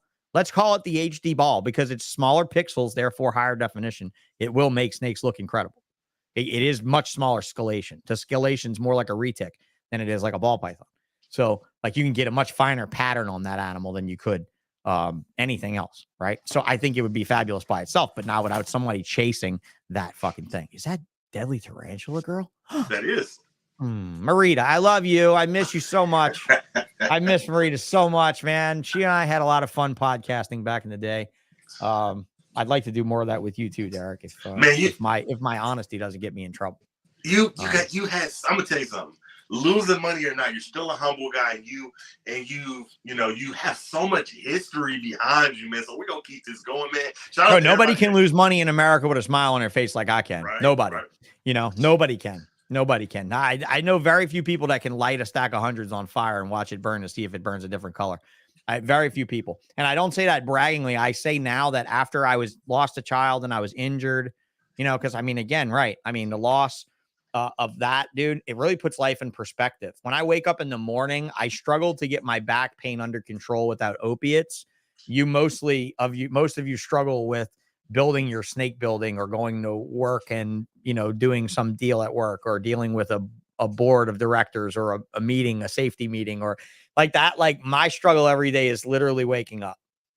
So once I wake up, let me interrupt you because that was going to be my last question. And I'm going to ask right now because you're going into my last question. All right, last question no, you're fine. The last question I was going to ask you is, I want to salute you because you went to hell and you came back. So I want you to tell your story of, walking around, becoming paralyzed, and still coming back to the game and doing your thing, man. Like, you're going into it right now. Like, you went through hell. I was on the phone with a giant. I lost my son. I was on the phone with it's all right. I was on the phone with a giant to me. A fucking, who Casey Lazick is? Have you heard her name, Lazick? I've heard that name. And I don't even talk about ball pythons giant. I'm talking about like an Australian python giant, a gecko giant, like just a giant. Dude, Derek, Thursday night was just a thing. Okay. Fuck it. It was in 2022. Okay. Friday night was also in 2022. I did not expect to be outside, just chilling in my yard. Just trying to dial out, bro. Like, the end of the day, no podcast that night. Just kind of sailed on out. Actually, I fucked up and forgot I did have a podcast that night that I forgot to write down and schedule on my StreamYard, so I totally forgot. But he and I worked it out already. That was totally unprofessional of me with all the drama last week. I completely I was over with. I was done. By Friday, I was smoked of all the drama and everything else. I was smoked. When I got this phone call from Casey Lazick and we talked for like 2.5 hours, bro. You have no idea how bad I wanted to roll in the house. See, it's still a bad habit. Roll in the house and hit the record button, Derek, and just not tell him, because it was such good material. He was just reminiscing the 70s, the 80s, the first black-headed pythons, oh my God, it was it was insane, right? But when I met him, I was I looked the same as the 23-year-old you saw earlier. I was 17. I had the same fucking shitty bowl haircut from the 90s, you know. I was like, Mr. Casey Lazick has invited me to meet him in Orlando and pick up my snake. Oh my God. You know, I'm like over the moon, and the dude just called me, bro. I was on the phone today, briefly on the phone today with Pete Call. And he said, I love you, man. I miss you so much. I never thought that would happen, bro. I never thought these dudes would know who the fuck I was. I never thought they would give me the time of day. If you're out there and you're watching this and you don't think we know who you are, if I'm one of those just come up to me and fucking tug my wheelchair. Like, really, just push me around a little bit. I mean, honestly, we're people like everybody else. Derek's a person. He's a person with 30,000 subscribers, but somewhere there's a guy with 100,000 that just doesn't give a fuck, right? I mean, that's it, right? Like somewhere Dave Kaufman's like, yeah, I had that one day. Yeah, that's it. I had 30,000. Yeah, like where I'm at. Where am I at? I'm not even 1,000, bro. And here I am. You're on here telling me big dog, and I'm on here saying, man, I wish I had half of his subscribers. I wish I had the 30.6. I don't even need the 30. I just need the 0.6, bro. I don't even need like 30.6. I can use the 0.6 and I'd be rolling right now. But seriously, man, this shit right here, we're all fucking people. We're all herpers. The whole point of bringing Kevin on Thursday was to show you that the giants you think are giant are just a fucked up geek like you. Right. That's that. That's the fucking end of it. That's it. Don't be worshiping anybody. Don't be bowing to anybody. Justin Kabilka has been a nerd since the first day he bought a ball python. And I don't mind that nerd. Some of my friends didn't like him all that much and, you know, all that type of stuff. But I mean, honestly, they saw the writing on the wall too, Derek. They saw somebody coming in that was going to whoop them up. They didn't like that. So if I go back to all the years and 30 years of doing this and all that type of shit, this has been a very small family. You have fish? You fucked with fish tank stuff? No, I'm just a reptile keeper. I never Just really had reptile fish. keeper? Okay. The fish world is huge. The fish world's enormous, right? But at the top of it, it's probably just as small as this. Or very small like this. You know? That's it. Yeah. I mean, what's that? $9.99 will get you over 1K. Fuck, dude. If I could get what? You want me to super chat? I would super chat. I'd super chat $100 to this chat if it got me however many more subscribers I need to take a fucking super chat. I'm that kind of guy. But then again, like I said, I was the first one doing podcasts that was saying fuck every other word. I was Samuel L. Jackson up the podcast. So what did I do at the third season? They were like, dude, you got to stop saying fuck so much. I was like, fuck that. And I did a buck for a fuck for US ARC. And we did 3 episodes. And every time I said fuck, I give $1 and $1 and $1 and $1 for every time we said the F-bomb. And I only said it like 370 something times that I cared to count. So I was like, oh, fuck this. Let's round it up to $500. And I just wrote a check for $500, you know, but we try to raise money. We try to have fun, you know, have fun. It's just what you're doing. It doesn't matter what you do. Derek, how long have you been doing it? Podcasting? About no, fuck that. No, reptile keeping. Man, I've been keeping, you know, I'm fairly new. I would say about 2 or 3 years. 2 or 3 years. Yeah, I'm fairly new. 2 or 3 years. Do you realize in 2 or 3 years, you probably couldn't have traveled to reptile shows and talked to the people you talked to for a fraction of the time you talked to them? Right. So you're actually able to hyper learn. That's why I love these podcasts, yo. Yeah, you're able to hyper learn.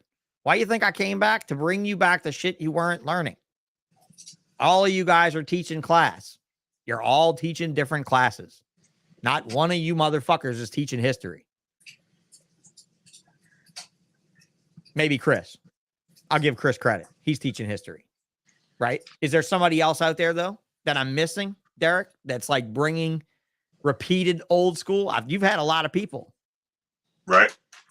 But is there somebody that I'm missing?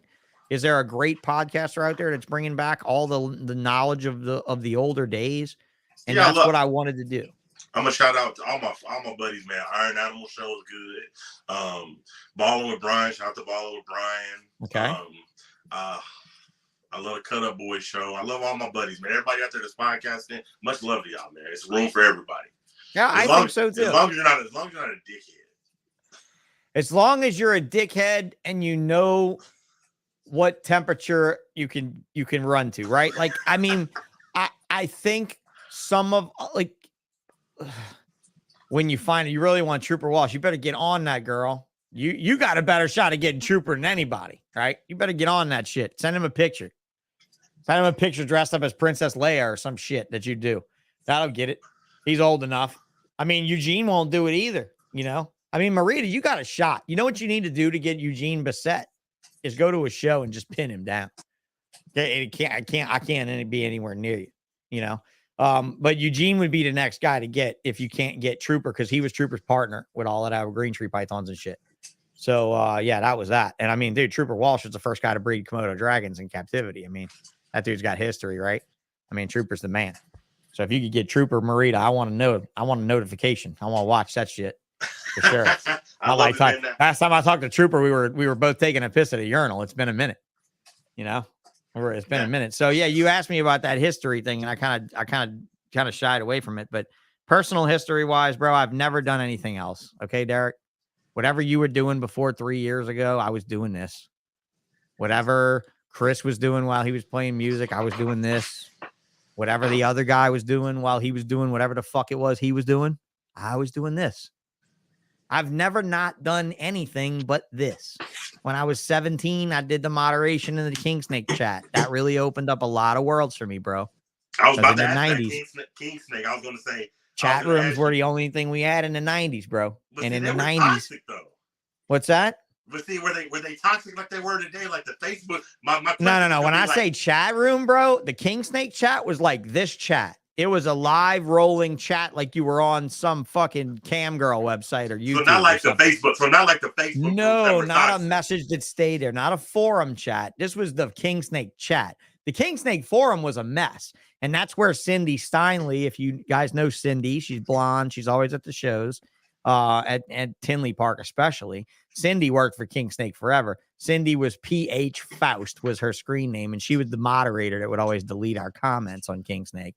But the King Snake chat was like this. It was a lot like IRC. It was a lot like IRC, Sherry. Sherry Lynn said that it was like MIRC. It was a basic chat room. It was a JavaScripted chat room app, just like MIRC. Exactly. Yeah. So Kurtwood's funny. Yahoo chat. A lot of freaky girls. That's funny. I had a side job when I was younger. When I first started Exotics by Nature, promoting software for a company. And that's how I would do it, bro. I would pretend I was an 18-year-old girl in a Yahoo chat to get people to click links, and I'd get paid by the click. It was great money, though, dude. I made like $1,000 a month doing that shit when I was bored. It was fabulous money, but I always pretended to be a chick, always. But you know what, dude? Email spam, Viagra spam, some of that shit was started by a guy that was a big ball python guy in the beginning. I'm not going to say who, because everybody hates Viagra spam. Nobody likes Viagra spam. That shit's been around since the beginning. But really, seriously, I asked the guy once how you got big in ball pythons, how you made your money, and he pulled me aside, and he's like, seriously, bro? I did Viagra spam. And I'm like, you fucking serious? He's like, yep, I sure did. Made like $1 million in Viagra spam. I'm like, fucking right. Awesome. You know, you meet everybody in the reptile business, bro. Derek, you'll meet everybody. You met Scarface yet? He was been on Tiger King. You could probably interview him. I had somebody from Tiger King on my podcast. Who? John Linky. Okay. Yep. Get him to hook you up with Mario. Get Mario on this bitch. I might. That's actually not a bad idea. I'll give you mad credit if you get Mario on here. Well, I had a lot of crazy shows. You're a fish guy. I've had Brett Bremer from Tank. Okay. Yeah, the Tank guys are funny. They're kind of silly. They're kind of I've done a silly. lot of crazy podcasts. I Yeah. started as Reptiles, but then I kind of branched off. I wanted to do a little bit of everybody, but I wanted. So I saw an intro with like, wait a minute, I saw an intro with like Cedric the Entertainer and shit like that. Was that for real, or you just dubbed that shit? No, that was real, but I paid for it. You ever heard of okay. Cameo? You ever heard of Cameo? Yeah. I paid for it, but it was a way of boosting. Look, bro, I almost reached out to Samuel L. Jackson one year to just come to the show and stand at the show. Like, let me, dude, I'll pay $50,000 for Samuel L. Jackson to stand at my table for one Saturday afternoon and just yell, "There's motherfucking snakes at this motherfucking table." That's all I want. All you got to do is stand there. I'll give you $50,000 to stand there. Just when I had money, I don't have that kind of money now. But, when I had money flying around, I'm like, yeah, do it. Just do it. Just do it because it's fun. Do it because it's fun. Because who gives a fuck, bro? You're dead. You're dying. You're not taking it with you. You're not even getting buried on the land you bought. What the fuck's wrong with you? Why do you care so much, right? I mean, I love that Ozzy has financial goals for retirement, but I'm in this wheelchair thinking I might die any day. Kurtwood's not giving you much credit, bro. If this is Kurtwood's for real, you got to step up your game. I just got energy and I feel good. That's what it is. That's what it is, man. It's the podcast, man. I want to get got back any more on questions for me? I want to get back on ball pythons, and then I want to go on the podcast. And now, okay, ball python, coming into the game, what do you think like is the biggest difference today with the ball pythons as it is versus back then when you first came into the game? It's funny. So when you ask me the history about me, and I always go off on tangents, I didn't answer it all the way. I tell that story a lot. This is going to be a plug, a shameless plug. Go to my channel, go to youtube.com/@BALLSHT. Somebody drop the link for me. Right? Somebody drop the link and I'll post you drop a link or have this guy put a link in the description of this podcast. I did a recording last week called Who is Sean Bradley? And there's more details about my family, my injury, my child, things like that in that podcast that I talk about a little bit more focused than this because I'm a little scattered. I'm a little more scattered tonight than usual because I wasn't really, this is my normal podcasting night, right? So I didn't take my podcasting medicine. But honestly, man, I just want to say, if I didn't answer any of those questions and you want to know more, go listen to that because I did cover a lot in that. Right. And I also covered this part, right? And it's funny, I shared a message with McCurley earlier today and about Pete Call. And it was like, bro, he really did get out at the best time. And, it's funny. We actually all talk about that behind y'all's backs. We talk about that. We, me, Kevin, Mark, Ralph, those guys that have time in the game, that have been around in the game that long in the game. Talk about the guys that got out at the moments of glory, right? Like, bro, he rode out in the sunset and we were winning the battle. He came back and we were all dead. Like, we were all fucking dead. And you're like, what the fuck happened, bro? And you're like, I don't know. I should have left with you. I should have went and bought a bigger house and just fucking beast out, And then there's those of us who stuck in it. And I look at Kevin and I think, you never would have been happy, right? You never would have been happy. If you'd gone to McCurley in like 2012 and said, I give you X millions for this place, you know what he would have done? He would have not signed a no-compete clause. He would have fucking went on a vacation for a few months. He would have come back and opened up another nerd. Right? Because we are destined to do these amazing things. Aren't we? Aren't you destined to do this amazing thing, bro? Even if you are paying some people to do shout outs for you. You are destined to do this because you know what? With something like Cameo, sir, you truly can fake it till you make it. Right? I love it. Because that's all reptiles are, bro. What are you, a reptile breeder? Oh, I can put them together and they lay eggs. Oh, I'm a breeder. Fake it till you make it, baby. Woo! I've had people call themselves breeders who were importers. And they only imported certain times of the year because the animals would all come in gravid. They're not breeders. Yeah, you're hatching eggs, motherfucker. You got videos of eggs hatching, but you're not breeding any of it. You're buying it all gravid, But at the same time, it's like, when do you start? And that's where it starts, Derek. That's it. This is the pearl for everyone. You ready for the pearl? Cut out every bit of the hour and 30 minutes we've recorded because this is the pearl. I was a kid, a child, 13 years old. I'm looking for the book I bought. the ABCs to marine aquariums. It's this thick. The hard covers together are thicker than the pages added up. It's a suck book. It's a shit book. But I read it on the toilet when I bought it when I was 13. And I read it again that night. And the next morning I read it again. And I brought it to school and I pretended to read my school books. And I read it again. I just put it in between my books at school like this and just parted it and just pretended to read my school books. And I read this book. And I went in a fish store and I looked at the fish. And I checked out the fish and I noticed the diseases on the fish. And oh, look, she says she has that one. That's great. I checked it all out, bro. Derek, I checked out everything. I read everything between every period and every capital letter in this book. And I was in the fish store and a guy looked at me and he said, "Hey, kid, you got a saltwater tank?" And I said, "No." And he said, "Well, I just heard you talking to that guy over there about stuff. Why don't you have a tank?" And I said, "Because I'm new and I want to start and I don't know how to start." And he said, "Kid, the best way to start is to fucking start." And he walked away. And I never saw that dude ever again. And 3 months after that, I had a tank. And 4 months after that, I worked in that store. And a year and a half after that, I left that store and went to another store. And 2.5 years after that, I bought that store. And 23 years later, I'm on your fucking podcast. And everything in between was fun and experience and life and loss and love and all of those things that are getting me all teary-eyed, right? Because this is the gem. The best way to start is to fucking start. You're not going to be a breeder unless you become a breeder. Yeah, the guy we all don't like this week, guess what? He's a fucking breeder just like you, just like me. He's a podcaster like you. He's a podcaster like me. Somewhere in there, he lost sight of why or what or whatever reason. I haven't lost sight of my reasons. And that's it. That's it. I'm not losing sight of my reasons. You know what I also bought at that same pet store? What? When my mom told me I couldn't have a reptile, I bought this book, and the green screen hates it. All about iguanas. And you know what? I never bought a fucking iguana because this book that's the same size as the book, Marine Aquarium book, by the same publishing company, talked me out of iguanas. And that's why I always told people to buy a book before you start. And when you're done with that book, if you still want to start, fucking start. Dry my eyes for a minute here. That shit's real. We appreciate you for being here, man. Dude, like I had these books. I bought these books when I was 13, bro. They're sitting here. You know, October 1993. My mom's like, "What do you want for your birthday?" And I was like, "Oh, stuff from my aquarium." You know, and she was like, "All right, you want to go look at aquarium magazines?" I was like, "Oh yeah."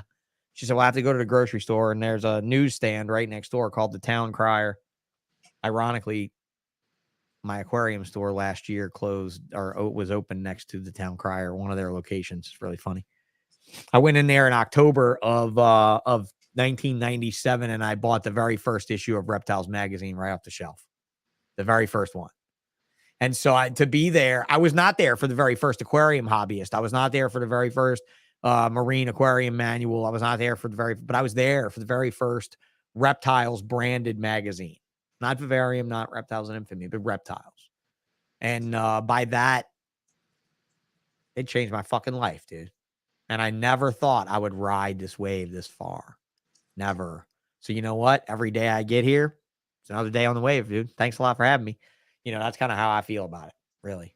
And the market is different, but it's the same. People are the same. The Reptile show looks exactly the same, but Morph Market is completely different, right? Revolutionary.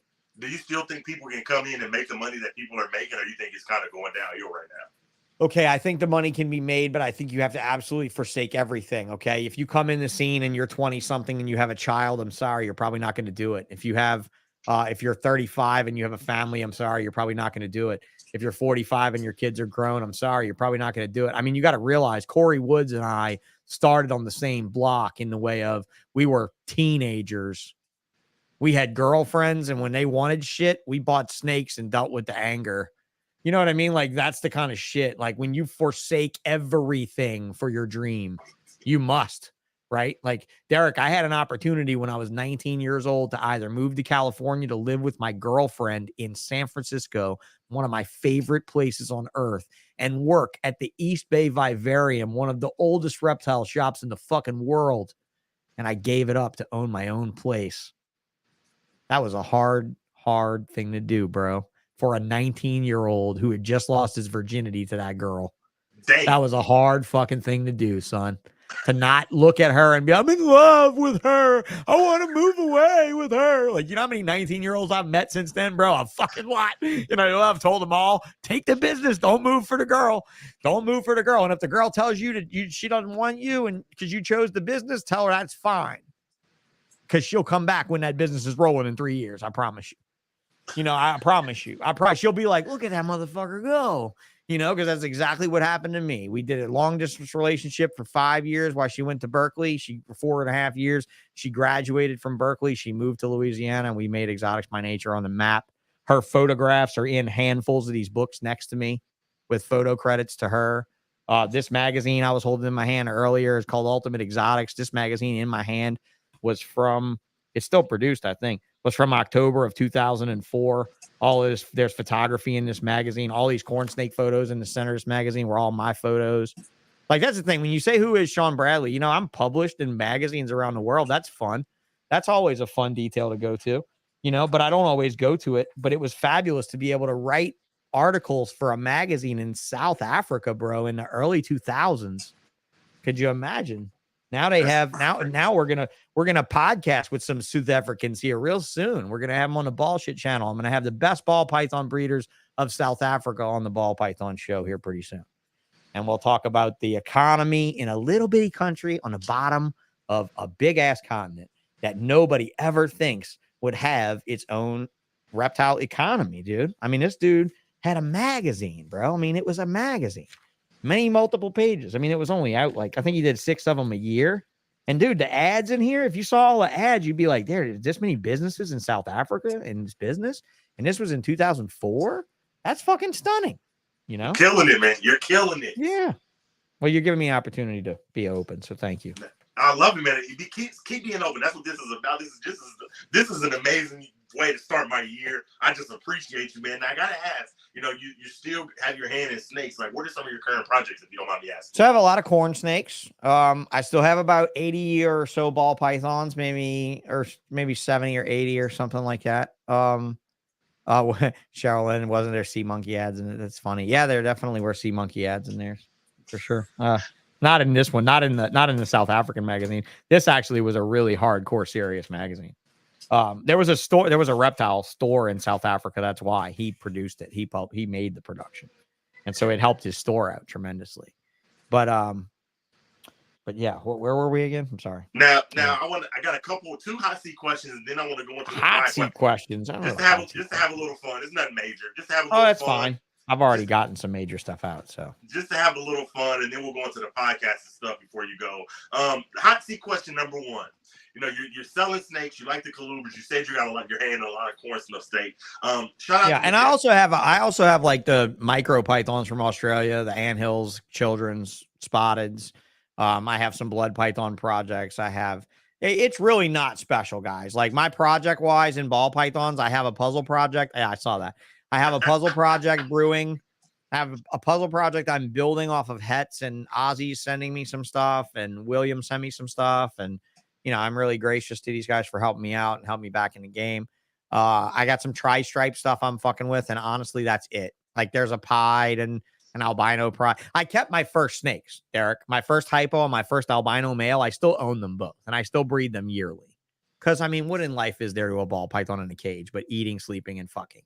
So we might as well not deny them any of the 3. So I do breed. I saved one female for each of my males so that every year they could have their conjugal experience, you know, and that's it, you know. And so I hatch a clutch of mimosas, right? Because I breed my hypo, when you buy a mimosa from me, my very first hypo male that I bought breeds the female mimosa that Ben Rennick traded me for puzzles. And that's what you buy. You buy a baby from those 2 snakes. Who gives a fuck, right? Nobody cares. In ball pythons, nobody cares. If this was a dog, this would matter, wouldn't it? Wouldn't it? If this was a dog, it would show value, wouldn't it? Cool. Yeah, wait until Morph Market starts tracing lineages and people are like, oh, Justin didn't produce that. I don't want to pay that much. Then y'all motherfuckers are going to be on fire then. Shit. But I talked about it in that episode the other night. If you take out Tracy Barker's big coffee table ball python book and you flip to the hypomelanistic section, which is on page. I'm on page. I don't remember which one it is. Oh, yeah, here we go. Page 80. Page 89 of Tracy's big book at the top on the right-hand side on the top. Here's the book at the top right. This guy right here. That's my original hypo. He's next door right now. He still lives next door in a cage, and I breed him every year. Put you on solo so we can see it. Yeah, there you go. Really reduced Awesome. pattern. If you see how clean he is, he's super duper clean.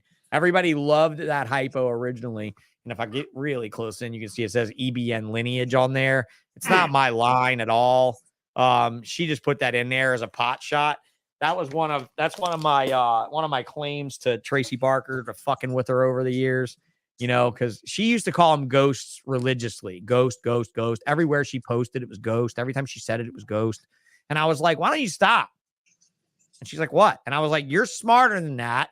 You know how corn snakes work. If you breed a hypo and an axanthic together, or a hypo and an anery, that's a ghost. That's just a fucking hypo. Stop calling it a ghost. It's not a ghost. It's not a ghost. What are they going to call a ghost when a ghost comes out? A true ghost? That's stupid. What do they call it? A fucking true ghost, bro. I said it in an argument on King Snake. What the fuck are they going to call on Ralph's forum too? What the fuck are they going to call it? A true ghost? And I'm not saying I named it. I'm just saying a stupid name just gives it to itself. It can only be called a true ghost or a real ghost or an actual ghost. And an actual ghost, I mean, Zach Baggins might show up and film it. I don't really know how to name that. It's a stupid fucking name. So I was like, let's call it hypo. So every time she'd post ghost, I'd say, don't you mean hypo? And I was like a little fly. I was like a little pest. I was a little fucking internet troll. Every time Tracy Barker would show up and post ghost, and I would post hypo. Don't you mean hypo? This bitch does not have a ghost in it. What are we going to call ghost when it comes out? So then people were like, Sean's right. Let's start calling it hypo. So I was calling it hypo. So if you open up that section in the ghost section, the Barker she specifically wrote, yes, the ghost section. She specifically wrote ghost here, ghost there. Like a bunch of them are called ghost, ghost, ghost, ghost, ghost. But mine says hypomelanistic and underneath it EBN lineage in parentheses, just as an extra. Bitch, I'm listening. I put it in the book. Shut the fuck up. Leave me alone. I know it's a hypo. And I was like, I'm not going to leave you alone. It's all in good fun though. The fun thing is when you can look in the future, all of you, if I don't think books will be around, Derek, in your future. Probably not. Not very much more, like 10 years from now, no. But if you look hard into the future, I can honestly say that I am so flattered by that, right? What else do I need to do, bro? Do I need to breed snakes another year to prove to me or to you that I can be a snake breeder? No, I've bred snakes. I've gotten in books. I've written articles for magazines. I've shipped them all around the world. The only thing I haven't done, Derek, and I'll tell you right now what I would love to do. Celebrity sale. I would love, no, fuck that. I don't care about that. Don't care about that at all. Don't care about that at all. You know why? Because in 20 years, I never did it once.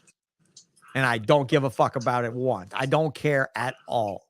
I would treat that celebrity like such a regular person. They would be like taken back by it. They would be like, oh, this guy doesn't want to do business with me. And I'd be like, no, I totally want to do business with you, but don't film me. I don't care.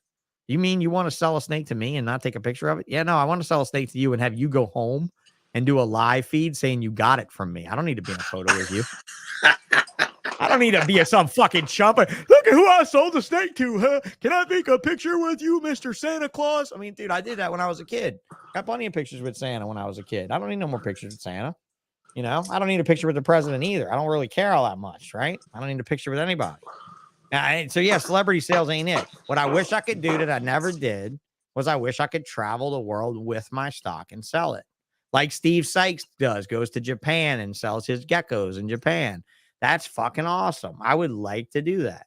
But at the same time, I also know in most countries around the world that I've shipped to, well, all countries I've shipped to, I know someone there that will probably pick me up from the airport, bring me to a good place to eat, host me. And for a guy from the South, bro, that means everything. Right, Derek? I mean, think about that, man. You could go to Australia and just hit up some guys like Luke and Colin and be like, hey, guys, let's go. And they're going to bring you to the shit. They're going to bring you to the food. They're going to bring you to the snakes. They're going to bring you. That's flattering and fun, right? Who doesn't want to be there, right?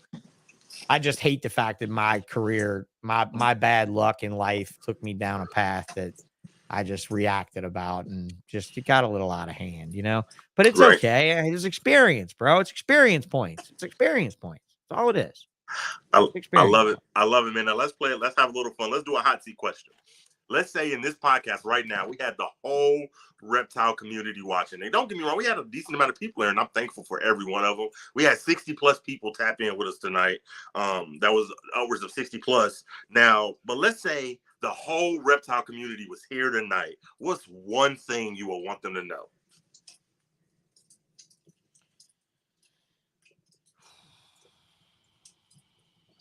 If you had the whole reptile community's ear, what's one thing you'd like to tell everybody? Well, I mean, I hate to say something like I'm sorry because that just sounds like a fucking like a blanket bunch of bullshit. Because I don't think I did that much damage to anything to ever apologize for, except for a few personal relationships. Yeah. That and like when I lost my shit on a friend of mine in Daytona in 19 or when 18 when shit started to go really off the rail. No, I was like 16 when I did that. When stuff started to really go off the rails and stuff, bro. I'm not gonna lie. There were people there that saw that very closely that came to me afterwards and just told me, dude, it broke me to watch that. Damn. Not because of what I said to my friend, but because of the amount of pain that I said it with. You know what I mean? And so I guess at that point, it's like I read a comment on that podcast last week. I read a comment that said that I was angry at the world for my injury and stuff. I guess all I would say to everybody is before you judge me, if this is about me, okay, if it's not like if I'm taking an altruistic look at it, I'm like, everybody give the US ARC and stop doing stupid shit online. Like, if that's what I'm saying to everybody, okay? But if it's about me personally, it's please get to the whole story before you judge me. That's it. Get the whole fucking story. Get the big picture, the big picture stretches back, bro. It stretches back to those days when Lori Barchak would make fun of me because I couldn't see the top of the display, bro, because I was 15 when I met her. And she had to take everything down from the top deli cups because I could not see them. I was too short. I couldn't see it. Now I'm too short. Fuck. Yeah, but I was, I was standing up then.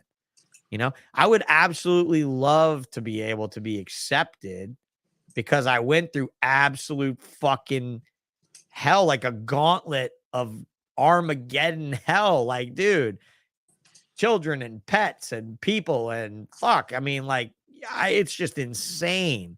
The whirlwind that happened to the point, Derek, to where for the last 6 years, I have been just waiting for more personal tragedy. And that's terrible.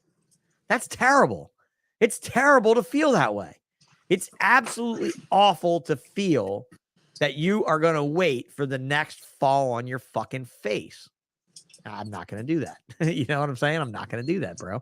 I'm not going to be that guy. I'm not going to stumble into a hornet's nest. I'm not going to fucking, go off on people. Anything I have said here tonight has been about old issues that I wish were understood better, that I truly want you guys to understand I have a place coming from to say. Like, I actually have a reason to say it. I would never say that anything bad about anybody. Do you hear me bad-mouthing people? There are thousands of people doing this. Tens of thousands of people doing this. Sean, you do have to apologize to social media. I think they're being sarcastic. Oh, yeah. No, he's saying sorry, exactly. You don't. Yeah, sorry you don't. Yeah, no, and you know what, dude? That's the thing, though. To social media, I don't have to apologize, but at the end of the day, I'd still help you. Like the person that posted the $9.99 accusation, that's laughable. The live feedings and cruel to animals. They must think I'm hosting this show right now because I'm monologuing, I'm loud, and I have a microphone and a headset on. That's why they think he's my fucking guest. That's why she said that. And it sucks. I don't even get to taste the $9.99. I see YouTube giving me half of it, so I see you half of the $10. Oh, fuck that. I don't want half of it. I don't want half of your $5. I don't want half of your $5. I don't want it. Send it to US Art. Send it back to her. And wait a minute. Find her and see if she has a podcast. And let's go fucking put it on hers. I wish everybody had a podcast at this point. Yeah, really, honestly. I wish everybody had a podcast at this point. We could take it out like men, right? Like there was a bunch of OnlyFans comments in here earlier, and I'm not kidding you. I am legitimately setting up an OnlyFans. I've seen that on your legitimately Facebook. putting up I am legitimately putting up all of the naked pictures of myself from before I was injured. That guy is dead. That dick is dead. No need to be jealous. No need to worry. But anybody that pays for it, whatever they give me, I'm just send it over to Phil. You're silly, man. Now I want to have a little fun. You're amazing. If you want a measuring contest, that's my point. Was like, if we can really truly have a measuring contest, we can caliper the balls and we can stick out the dick and we can truly have a staking contest. If you truly want to have a staking contest, I would love to see who beats me. I have total cock pride. I have no homophobia on my back at all. I have no problem at all. But I mean, really, if we need to expose ourselves to this point, how far do we need to go? That's my point. My point is, I'll expose anything about me you want to know. What would you like to know? You know, that's it. Enough people in the medical community have seen my hairy Irish ass. I'll show that to you too, but that's definitely not sexy. I'm weak. I love it, man. I love it. Now I want to have a little fun. I want to give you a hot seat question. You know, yeah, I like hot seat questions.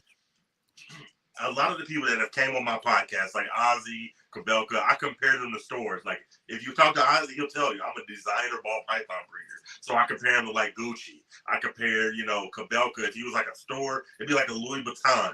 So if somebody was to come and buy a snake from Exotics by Nature, what store would you compare yourself to? Designer-wise.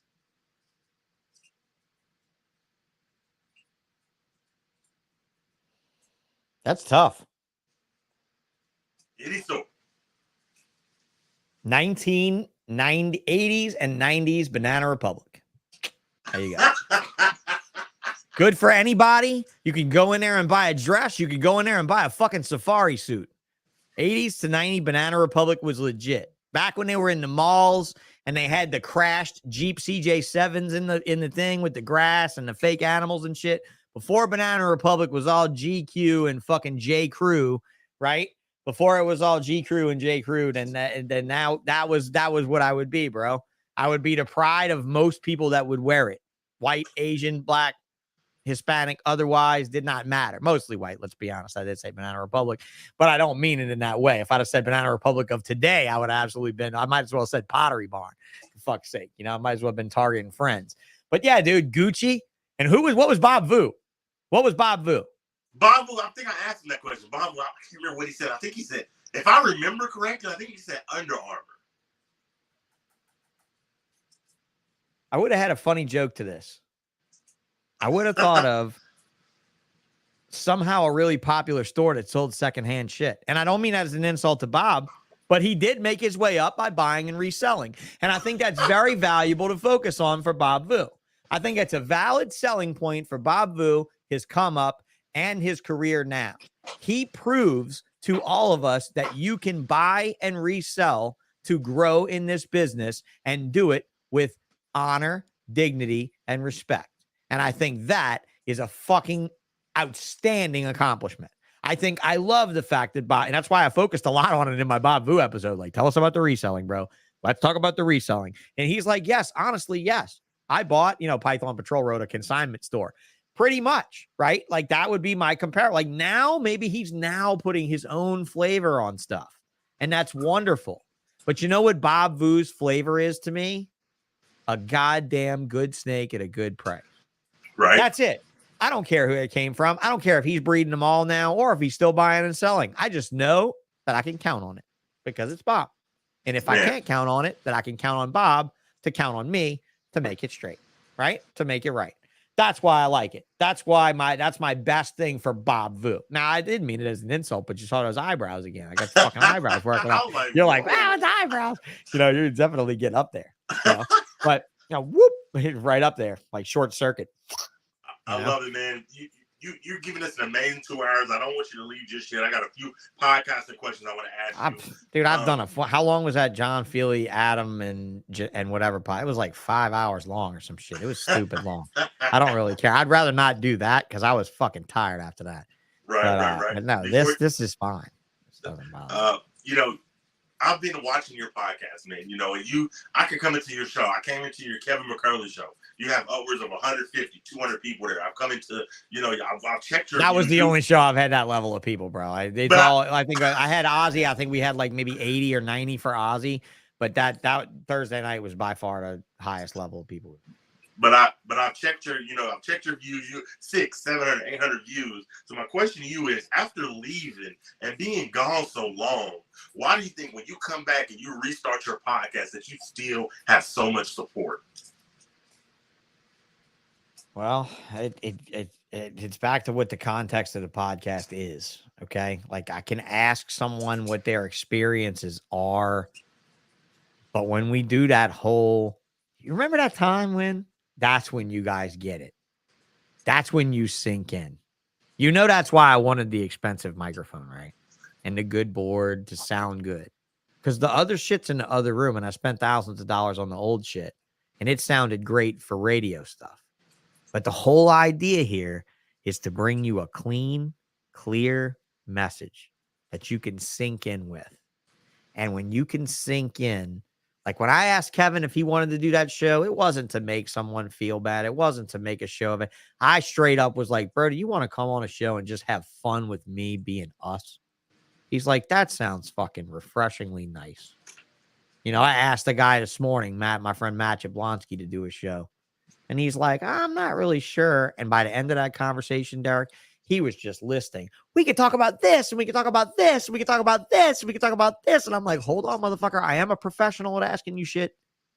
We got enough material, dude. We met in 2003. There's no way we don't have enough material, son. And so honestly, Derek, that was what it was, man. I did not know there was this many of you doing this. I spent $10,000 on shit, a new computer, lights, a desk, a green screen, a fucking camera that I'm not even using yet. This is still a Brio. Like I haven't even brought you the real show yet. The real show comes when the background's done, when I actually do it this year.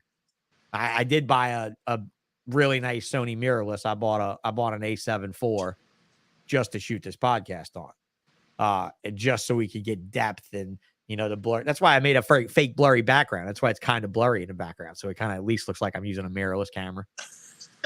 Right now you're using a webcam because the background is perfectly in focus. But if you look at the highest end or look at Snake and the Fat Man, the introductions when he records them by himself, they look so much more professional than when you're just on the camera, right? Because he's using a Brio like this when he does his interviews, but he's using a mirrorless camera to record his introductions and his own stuff, right? So if we, me, you, Chris, fucking Nicole, and all of these people that are podcasting, What did I say the other day, Derek, on Brian's show? I was the white guy in the room, dude. I was a minority on a 3-guy podcast about reptiles. You know how good that feels to be me? Right? Because like I asked Antoine Hood, what was it like in 2004? It was definitely different. It was a different climate. The world was different. And I know it was just a minute ago. It was just that much of a minute ago. I graduated before that. It's hard to think that people and times have changed in that blip, but they have. They've changed in that blip. Reptiles have been more accepted. People are more accepting of each other and of things. Yeah, we still have hate. We're still going to have hate. We're humans. We're chimps, bro. We're chimps. You find me a populace of bonobos, we'll find love. I've only met populaces of evolved chimps. I'm an evolved chimp. I know that. I know I'll rip off my leg and beat you with the bloody end if it's all I have, right? I know that about me. Why do we have to be that all the time when we all love the same thing? Why can't we just be like right now we have a collective consciousness of reptiles, Derek. Like you said, the podcasters bring it. This is the start of Neuralink, okay? Elon's trying to jack into our brains to download our consciousness. This is the start of it right here. Podcasting, YouTube, forums. You understand that we didn't have that. Okay, Derek, you interviewed the greats, the youngest of the greats. Let's take Brian, for instance. Let's take Barchak, for instance, right? You realize Barchak didn't have any of these resources to grow on. None of them. Right. None. He had none of this. What's your fucking excuse, people? Right? Like, get on the horse, guys. Get on the fucking horse and ride that bitch, because this thing right here is so amazing that I just can't. I can't imagine anything better than just being able to reach out to you and watch that fake flame behind you on a TV, while these other people in this other country are watching us on a TV connected to a computer or a screen and their camera.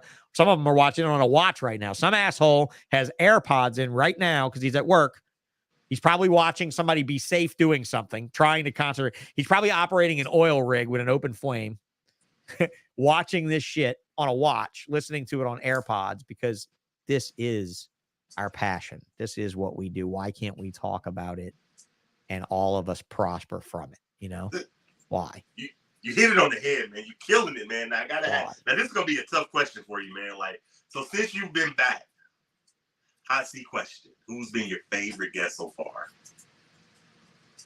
Hands down, my veterinarian friend, Dr. Mark Mitchell. Hands down, because I did not ever know that we would open up the way we had, and like he would share so much information, and that I would be able to really show you guys a flex. Like some people are like, oh, having Kevin on Thursday was a flex, bro. And I'm like, no, having that veterinarian on was a flex, bro. Like, really, like, let's be honest here. Let's not look at like what a political flex is for a fucking podcast. And let's talk about what's really real. You know, that podcast was really fucking awesome. You know, and the guy's been on the Galapagos Islands, sleeping in tents, camped out to do biopsies on marine iguanas. None of you are that fucking cool. None of you. Dave Kaufman, not that fucking cool. Love you, Dave. Love Dave to death. I'll have Dave on a podcast. But why? I'll need to talk about his videos. But to have him on, when I said, I'm going to bring on a veterinarian. Who are you going to bring? Scott Stahl? Like I said, if I'm going to bring you a vet, I'm not going to bring you the vet you think you're going to get. I'm going to bring you the vet he's going to call when he doesn't fucking know. That's the vet I want to bring you. And so that's it. Big flex or no flex, 905 Royals kind of sent it there. You know, big flex or no flex, that's kind of a thing, right? Like, let's just show you guys this is it, right? And then this is not. And sometimes it's not. And listen, like Chris Eaton said to me, bro, we live in a cancel culture society right now. And we live in this world where everybody thinks they're better. Sherry, it was great having your comments there. Thank you very much. You have a good night. I pulled up another screen with all the chats on it just to have it. Oh, no worries.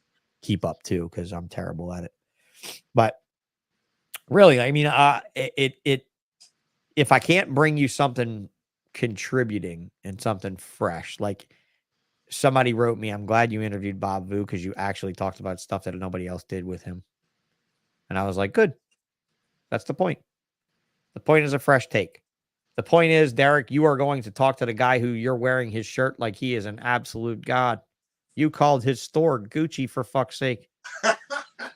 He's been on my podcast twice. Well, that's wonderful. He's a wonderful guy. He's been on my podcast twice or three times. I mean, it's not to make us special because he's a wonderful guy and he's willing to do it. The wonderful thing about it is that he comes on and hopefully contributes wisdom still after all these years. And it comes from a place of happiness and a place of success and a place of good.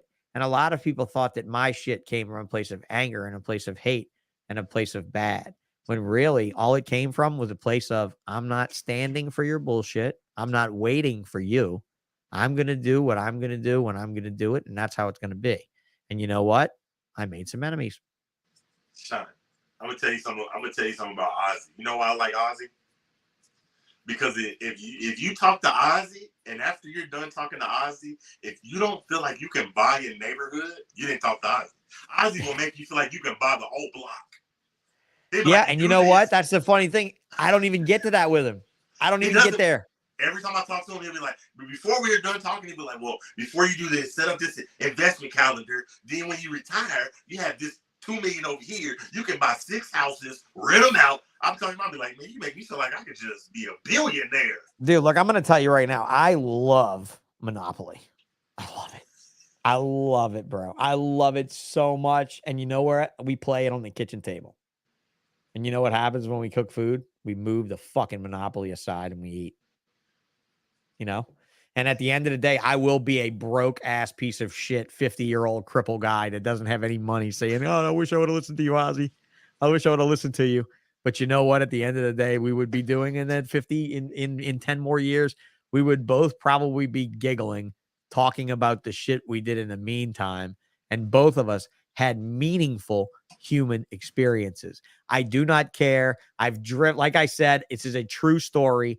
Derek, I have test driven a Ferrari, put the keys back on the counter, test driven a Land Cruiser in the same lot on the same premises and drove away with the Cruiser because it could go to a reptile show. Both of them were 40 grand. I had the 40 grand. Could have bought a fly yellow Ferrari convertible for 40 grand. Cheap, right? Perfectly fine. Ripping through New Orleans, making noises, getting pussy like any other Ferrari, bro. It didn't matter if it was a fucking $2 million rare Ferrari or whatever. It had a horse on it and it went woo woo. That's it. Pussy getter, right? Same amount. 40 grand, Land Cruiser, Ferrari. Fuck that Ferrari, man. That shit's a waste of time. This Land Cruiser's the shit, though, bro. I'm walking through mud puddles, man. I'm looking like a fucking doctor riding around I was 24 years old, 25 years old in a fully loaded fucking like $90,000 Land Cruiser that everybody thought I paid for, but I only paid 35 grand to 40 grand for it because I got it from a buddy. I got it from I bought it from Ben Siegel's uncle. Anybody knows who Ben Siegel is, but Ben Siegel was a big reptile guy. But yeah. Man. But dude, I mean, it's just you can drive to a reptile show in a Ferrari. You can drive to a reptile show in a Ferrari, Marita, but you can drive there with one bimbo or two very small bimbos. But with a Land Cruiser, you could make all the money and get all the bimbos, right? It's one of those I'd rather walk down and fuck them all type things, right? Instead of run down there and fuck one. So yeah. That was kind of my spot, man. Like in the way of like I went there, right? And a year later, when the Land Cruiser did get in an unfortunate wreck that wasn't my fault, I did kind of regret not having the sporty thing. So instead of buying another SUV, I bought two cars. I bought a Yukon to do shows in, and I bought a 300 horsepower Subaru to play with. And I kept it for a couple years. And then Celia, my partner, my fiance, Derek, that I started EBN with, she was making so much money for us, bro. And one day she's like, I want a car of my own. And I'm like, okay, which one do you want? And she was like, no, I don't want either of our cars. I want my own car with my own spin on it. And I'm like, are you kidding? And she's like, I made $400,000 in sales last year. We made $500,000. I'm like, all right, what do you want? Oh, I don't know. I want something fun. So I said, here's the deal. Let's go look at two cars. One I want and one you want. The one I wanted was a fully loaded BMW 530, bro. It was so smooth, so cush, so nice. 55 grand, right? 55, 58, something like grand at the time, right? Wasn't that bad. And what did she want? She wanted a Mini Cooper, bro. She wanted a fucking Mini Cooper. And I was like, what do you want a Mini Cooper? And she said, I just want a car that's fun that I can fix up and make my own custom. And then so she started looking more into Mini Coopers, and she read and she looked on the internet and she researched the little history and all the little fucking weirdos that are in it. And then she tells me, she said, I changed my mind. And I was like, oh, really? We get the BMW? If you get the 530? And she's like, no, I still want the Mini, but I want you to customize it. And I want it to win best in show at the biggest Mini show in North America. And I was like, oh, there goes the 55 grand. So I told her that. I was like, that's going to be our limit, would be 55 grand for the price of the car and the parts. And that crazy bitch ordered $20,000 worth of fucking parts before the car even got here. And when the car got in, we took the car apart. It was a week old. It had like 20 miles on it. No, it had like 100 because we drove it back from Baton Rouge. It had like 80 something miles on it. I took that car apart brand new. And I'm going to tell you right now, that was fucking fun, bro. Hated the Mini Cooper, like Will's Hella Heat wrote. Fuck them in the transmissions. You're absolutely right. Fuck the whole car. Fuck the whole car, dude. Subaru's got it made. Fuck the whole car. But I will tell you this. If you look back in history to 2007, 2008, I'll have to send you a picture of it, Derek, at some point. Or anybody wants to know, I'll DM me and I'll send you photos of it. But the car won best in show at the biggest Mini show in North America when it was 7 months old. So it actually did that. Ironically enough, it was a goal I set with her, and it's something I always wanted to do. Because Derek, I fixed up cars in school, bro. I had mini trucks, and I had a Civic in high school and shit. I had a little racer Civic, it was that kind of. Are you looking it up? Yeah, I'm looking it up. Fuck yeah, I'm looking it up. I can see you looking it up. I'm looking it up. Celia Chen Mini Cooper. Finest. I'm gonna see my ex. See my ex on this fucking post. Here. Oh, man, it did not show up. Are you kidding me? What the hell? Take the screen off for a minute and I'll find it. All right. Yeah, unshare it for a minute. Yeah, I'll find it. While you're looking it up, man, I got one more question before you ask me. I can do this and that at the same time. you first off, just thank you for coming. I do want to tell you that you need to do more podcasts with people because you have an incredible amount of history when it comes to your name. I'm trying.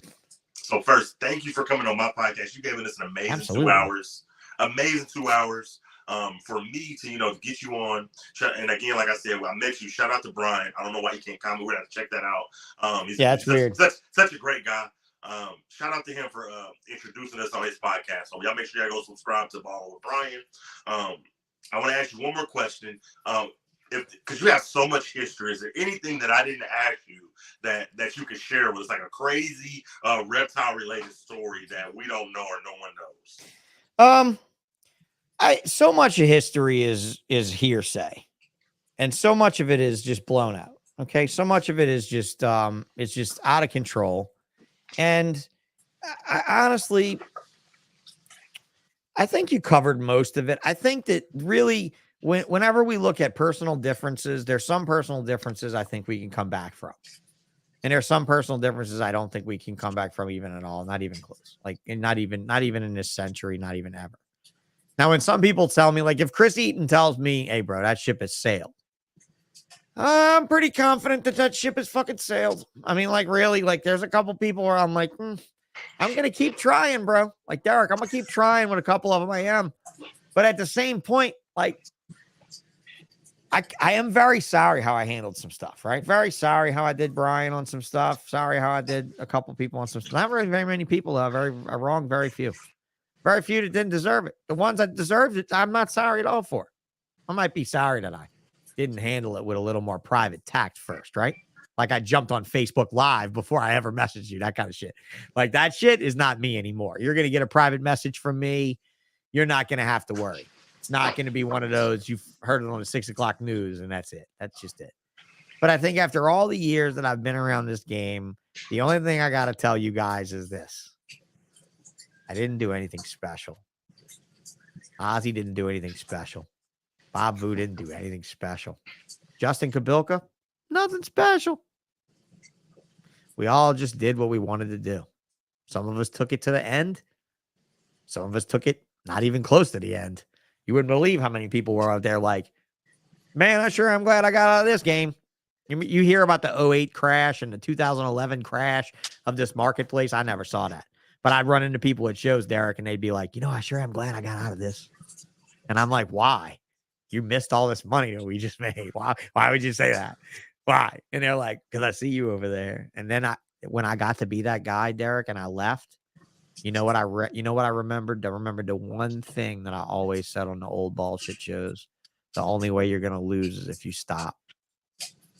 And if that's the case, bro, I'm a giant fucking loser. That's it.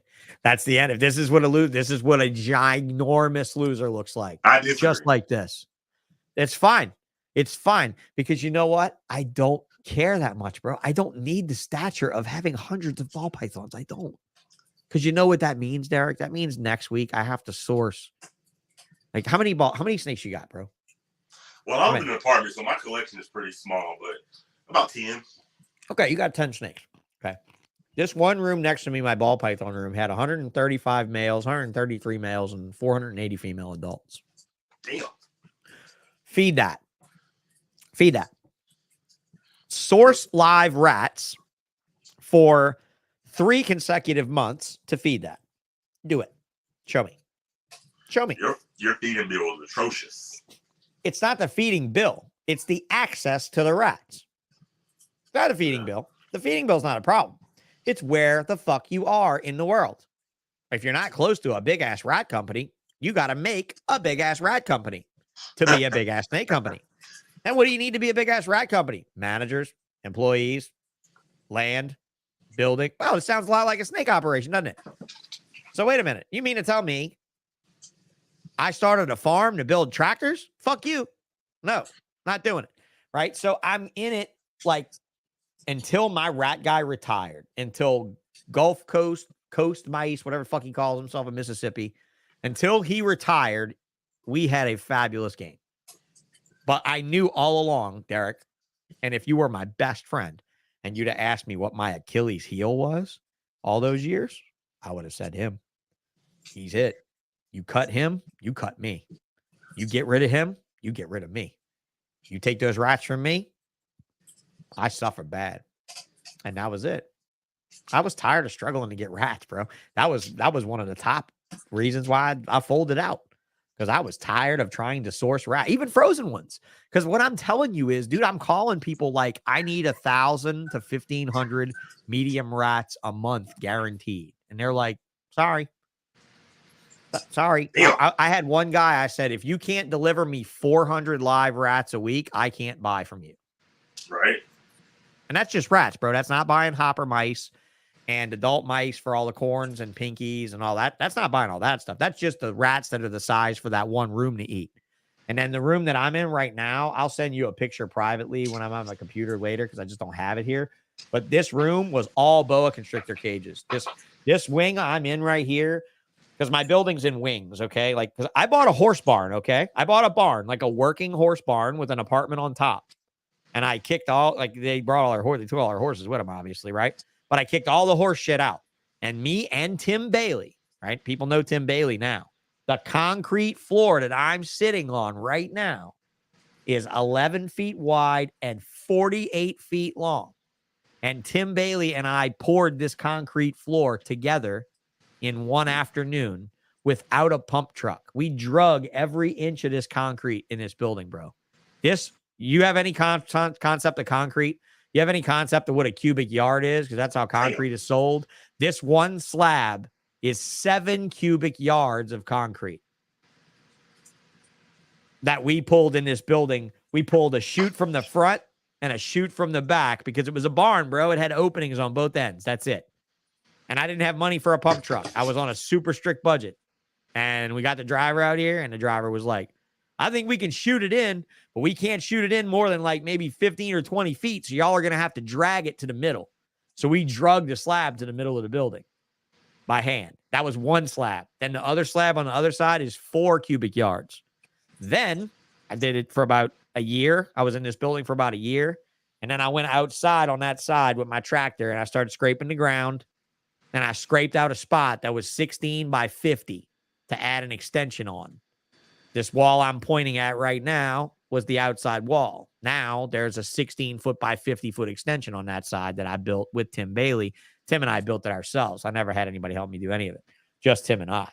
Actually, I think I framed the slab. Tim and I did this. Tim and I poured the slab and I smoothed the slab, bro. The slab's like glass. I rented one of them big helical trowels. I sat out there for hours one night. Obviously, I wasn't in a wheelchair. These are the things I did for my snake collection when I walked. Okay, I didn't build a building. I didn't buy a building. I went out there and bought sticks and built my place.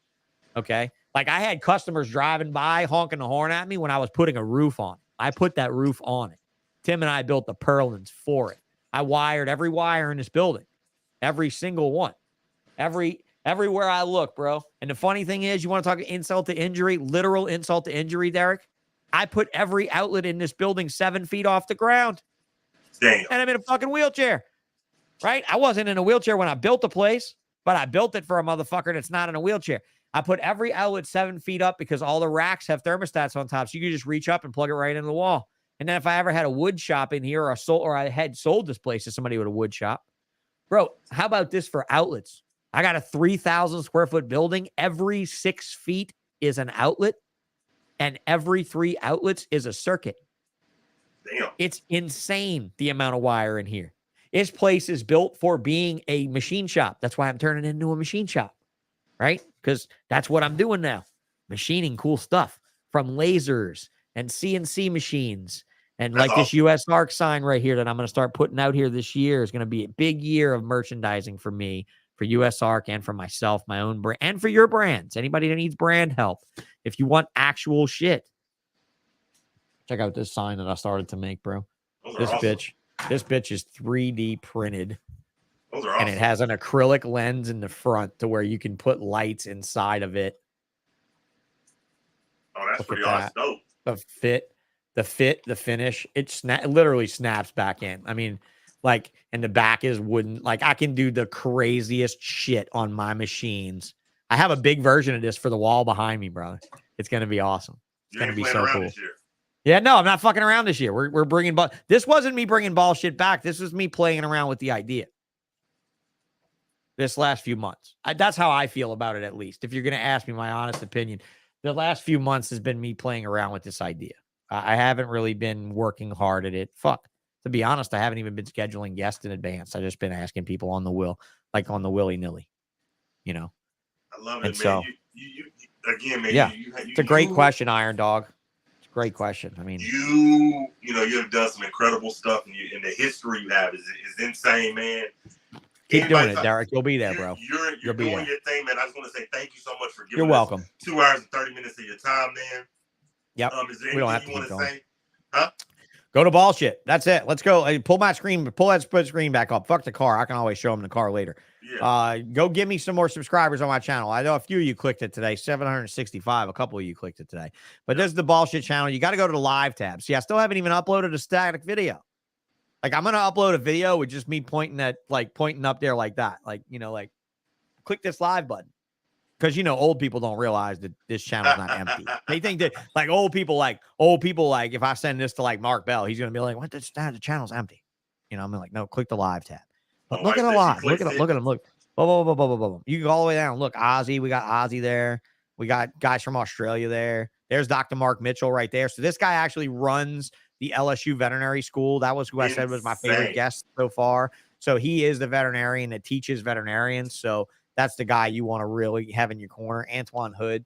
You know, guys, go check out some of these. Like, look, this one was great with Adeline Robinson. This was a great podcast that I only have 300 and something people listen to. But one of the most talented artists of our time in reptiles that I think needs recognition is Adeline. I've had her on. She's amazing. Yeah, she's incredible. Jessica Hare from Hair Hollow Farm from the Whole Back Rack podcast. She's incredible. Absolutely amazing. Ozzy, it's not 2 episodes of Ozzy. That's the one where he stood me up. Yeah, Ozzy stood me up. Yeah, it's fine. No, he didn't really I did a really terrible job, and it was the week after Tinley, and I didn't remind him. But no, really, like, guys, go back and what's that?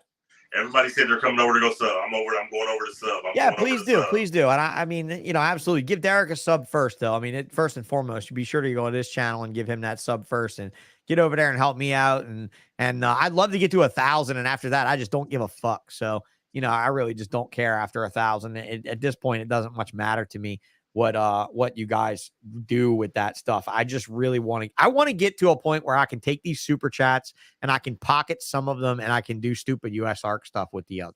I'm gonna post you on my YouTube and shout you out and tell people that they need to come sub. Great. I mean, that would be wonderful. And I don't really think that the only thing I could say that would really get me to stop doing what I'm headed to do is just a large amount of negativity towards me in the space. So if you do have anything to say, I'm happy to hear it. If you go look at the comments on my videos on the site, on the YouTube channel, I can tell you right now that this, like, you don't have to pull it back up. It's all right. But like on the comment section, I try to answer you all with cordial, you know, feelings. Like, I'm not going to tell any of you that you smell or that you need to go away to the stinky people pool or whatever the fuck else is on a couple of other comments threads that I had a laugh out loud session of this week. Like the stuff that these guys write on a professional podcast and like about animal. This is science. Remember, guys, you remember everything still has a Latin name and stuff. Whoo! Like some of them are so far off the map, bro. Like they better stay with ball pythons because it's real easy to understand the Latin of ball pythons. Anybody can say Python Regius and remember it was called a royal python and stupid mix named it a ball. You know, that's it. That's very simple. But like when we get like McCurley's podcast the other night where he only wanted to talk, like he only wants to say them by their scientific name. Like we could really be talking and he could use the word Camellia caliptratus, bro. It's longer saying that than veiled chameleon. Please say veiled chameleon. I know it sounds good to say Camellia caliptratus, but at the same time, you could just say what it is, right? Everybody knows what a veiled chameleon is. It's not posterity, but at the same time, dude, this is science. Can we please pretend for a minute that it is science? Yeah, it's fun. Yeah, there's a pub at every reptile show. Yeah. There's strip clubs sometimes. Yeah. There's crazy fucking antics sometimes, not all the time. Yeah. Sometimes there's fighting and there's brawls. Yeah, I've seen that too. Sometimes there's massive amounts of brotherly love. Sometimes there's some shit that just makes you scratch your head and go, I wonder why they're together right now when there's one guy and the other guy's wife, and they're not on the same side of Daytona as the guy's husband. I mean, as the chick's husband is. There's all kind of drama in the reptile scene, guys. If you stick around, you'll see it all. I won't be it. It won't be me. It won't be what he did to ruin the ball python industry. You know what's hilarious is one of Barchak's oldest friends from Detroit hit me up this morning to ask me what damage I did to the ball python community. And I was like, Greg, you've been around for fucking 35, 40 years in this thing. What do you think? You talking about Greg Maxwell? No, it wasn't Greg Maxwell. Unfortunately, no, it wasn't Greg Maxwell. And I do like Greg Maxwell. I did shit all over his book on my show. I did shit all over his book on my. Yes, absolutely. It's the most horrible. Everybody that knows anything about chondros knows that the first chondro book was a fucking travesty of a miss. It was a miss. It was wrong, bro. It was off. It's way off. Way off. But listen, like if you want the truth, right? Okay. So you like the complete chondro, the more complete chondro. If you want to hear a very, very great show, if this is the kind of stuff you're into, I just pulled it up. Nick Mutton and I go chopping shit up. Now, granted, I'm going to tell you right now, this dude has absolutely no qualms about him about fucking up ball python people. He will tell you what he thinks about ball python people. But Nick Mutton wrote the carpet python, the complete and the more complete carpet python. So there you have the guy that wrote the book that covers all of the snakes of the region. And then you have Greg Maxwell that wrote the book that covers one of the snakes in the region. I'm on the team of the dude that covers all the snakes in the region, bro.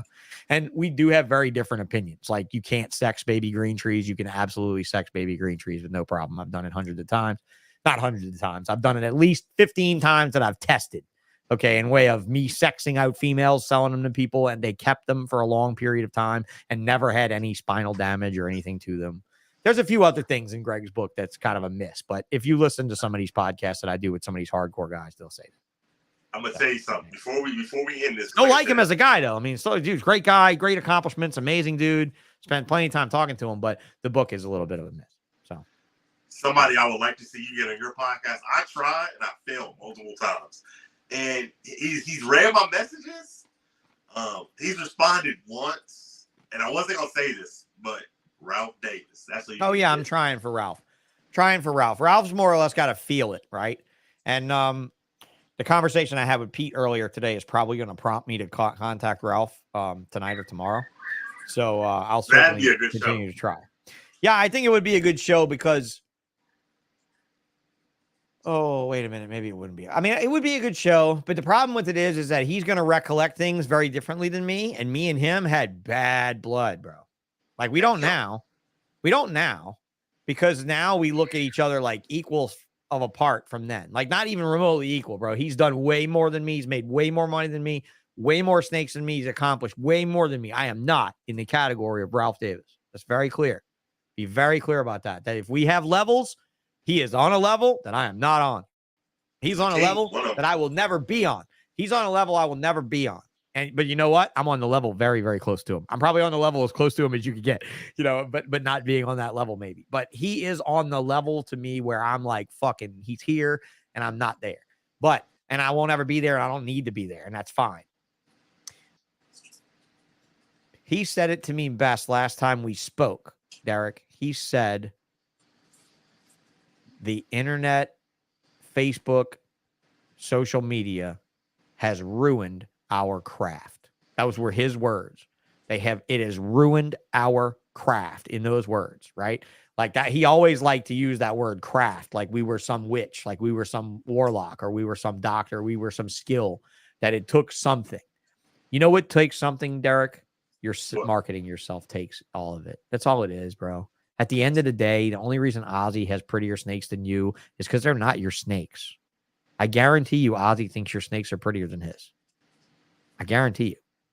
Like he's used to looking at his own brand. I mean, yeah, dude, there's some shit Ozzy hatches that he's going to look at you and say, yeah, you ain't got nothing like this. There's some shit like that, right? There is some shit like that. But if you think about it, bro, like when I'd go to Tim Bailey's house across the street, pretty much like a mile away, when I'd go to his house, I'd come back green with envy, bro. Green with envy. And I'll always be like, and he'd come to my collection and be like, ooh, ooh, ooh. And I'm like, nah, right? Because they're mine. We all have a little bit of thing.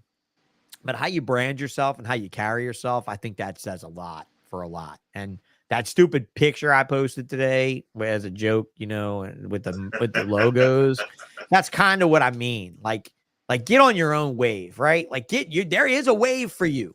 And it is one that will carry you all the way to your fucking dreams.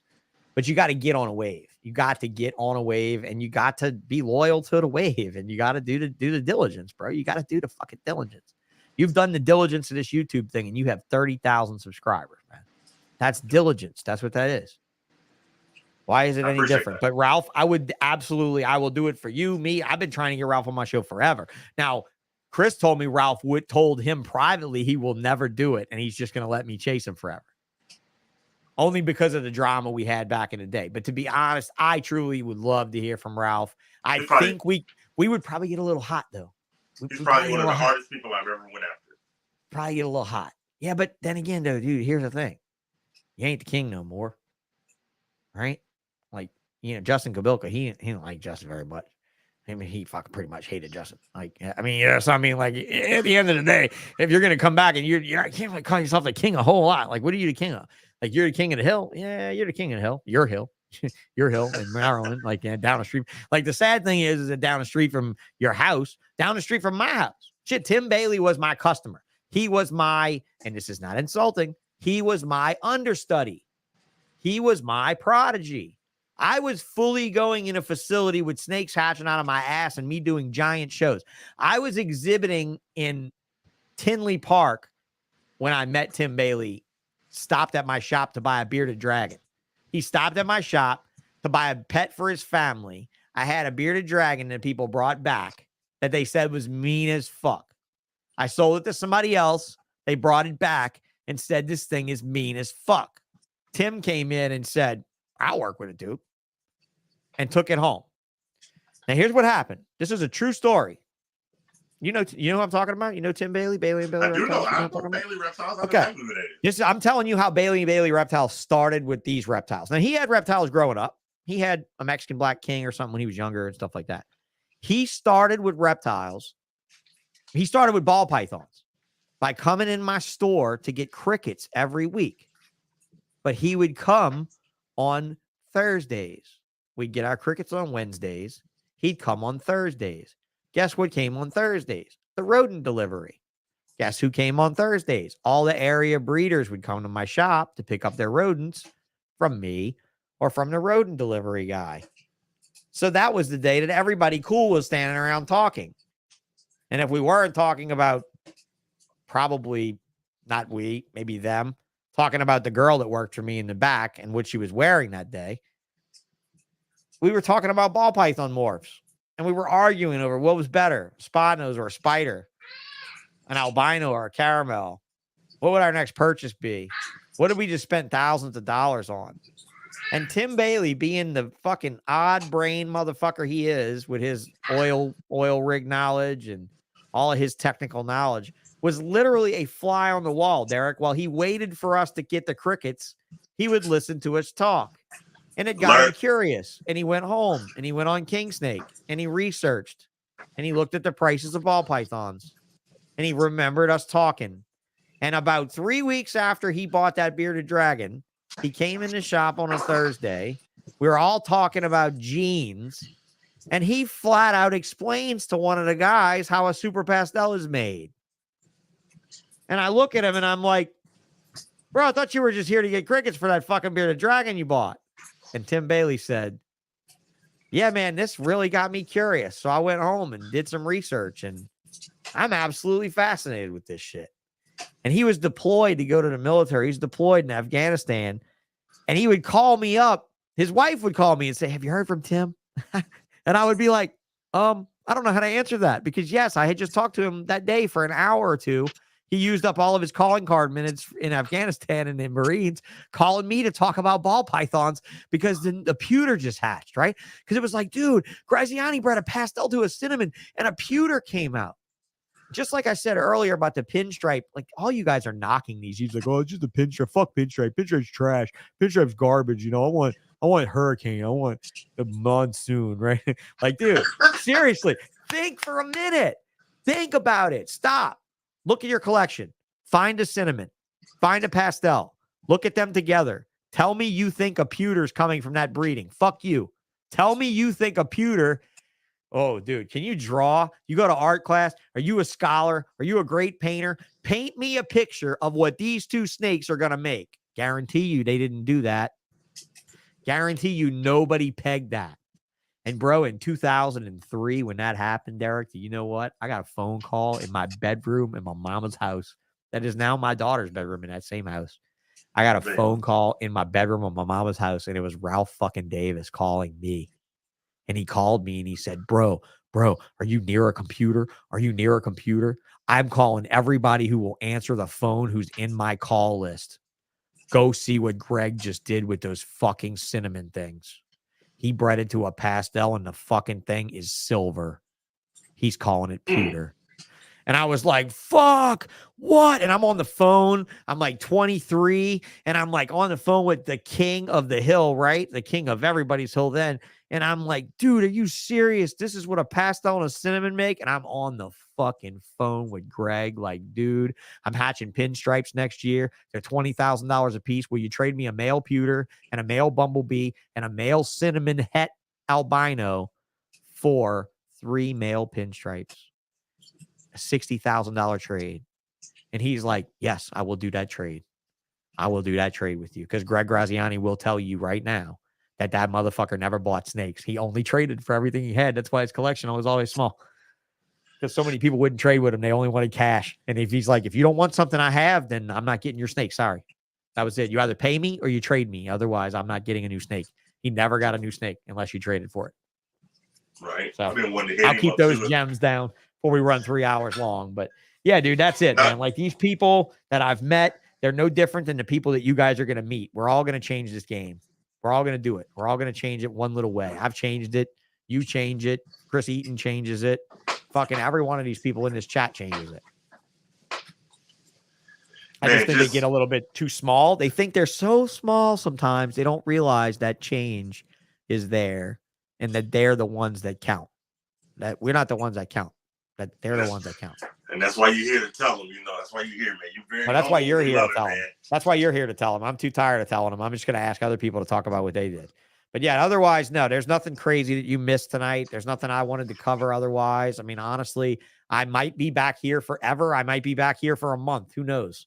I'm back here as long as I'm back here, and I hope that you like what I bring you. Or if you don't, then fucking send somebody else. Maybe they'll like it. I don't know. Man, shout out to Inkline, man. I'm going to check him out. He's laughing at my fireplace. Yeah, Thank you for saying what you say. All of you guys. Amazing show, man. You. I don't care what nobody says. At the end of the day, you're a legend, man. You've done so much shit in this ball python game. Thank you for an amazing podcast, man. Down the road, eventually, I want to get around to, man, because it's so much. Iron Dog wants to know: are you selling your USARC signs? I am going to be selling them. If you're a content creator, okay, this is really important right now. If you're a content creator, the sign is not just this sign. It's got proud supporter written underneath it. I just can't reach that when it's over there. This is the stained wooden sign here. If you're interested in these and you're a content creator, that was the whole point of these signs, was so that you guys could hang them up by your fireplace TVs in your background so that you could be credited for helping USARC, which means you, Derek. Basically, what I'm going to do is I'm going to offer unpainted ones right now because I don't have a paint booth set up here at my building yet. That's been my biggest holdup with the USARC signs. Yeah, I'm going to put a shopping cart up online when you guys can fully buy them. But for right now, if you're a content creator and you're going to be having them first and foremost in the presentation, or if you're not a content creator and you will paint your own, meaning you'll have to spray paint it in layers and you'll have to glue it together with super glue. It's very easy to put together. I want you guys to make videos of yourself making it. Put your own spin on it. Don't do it in USR colors. Do it in your colors.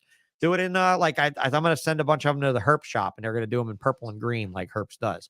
Do your own colors or whatever, and definitely go and post them in your productions, post your videos of you painting them and such. And I hope that by then I can have a paint booth set up where I can spray them down. But if you do have interest in one, then hit me up, DM me on Instagram or Facebook, and we can talk about it. The cost is going to be around $80 shipped, and half of that goes to USR. So, and then you have to paint it yourself. The painted ones will be $100 shipped, which again, like probably $40 of will go to US Arc. So it's not a problem. And look, hold on a minute. My shit's out of whack now. I knocked one of the letters off, but I can glue it. It's easy to super glue them back on.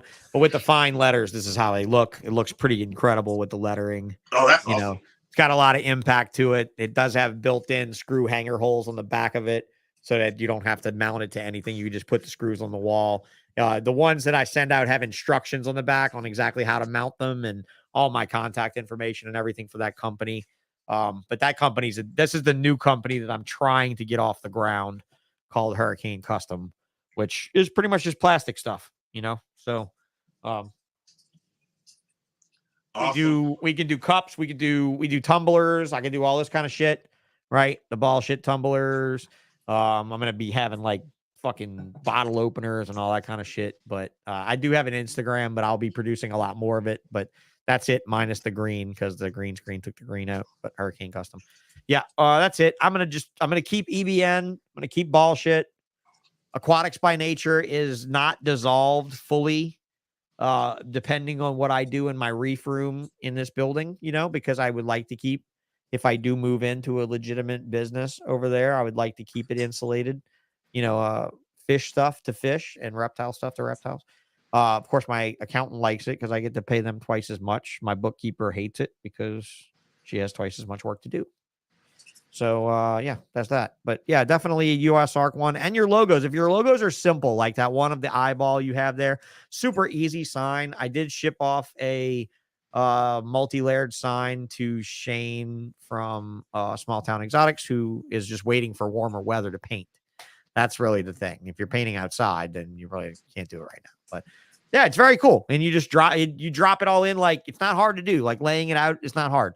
It's laser cut, and you just use the cut piece as the guide to drop all the parts in. You just put glue on the back of them and drop them in. Super easy. But yeah, so that's what we're gonna do. That's gonna be the plan, Derek. I'll prep to send one your way. Fat Man has the only one that I finished out really nice. I'm gonna order one. On his set. Order one. Yeah. You got a lot of people in the chat that want to hit you up and get you one, so I'm sure you'll be getting some DMs. Great.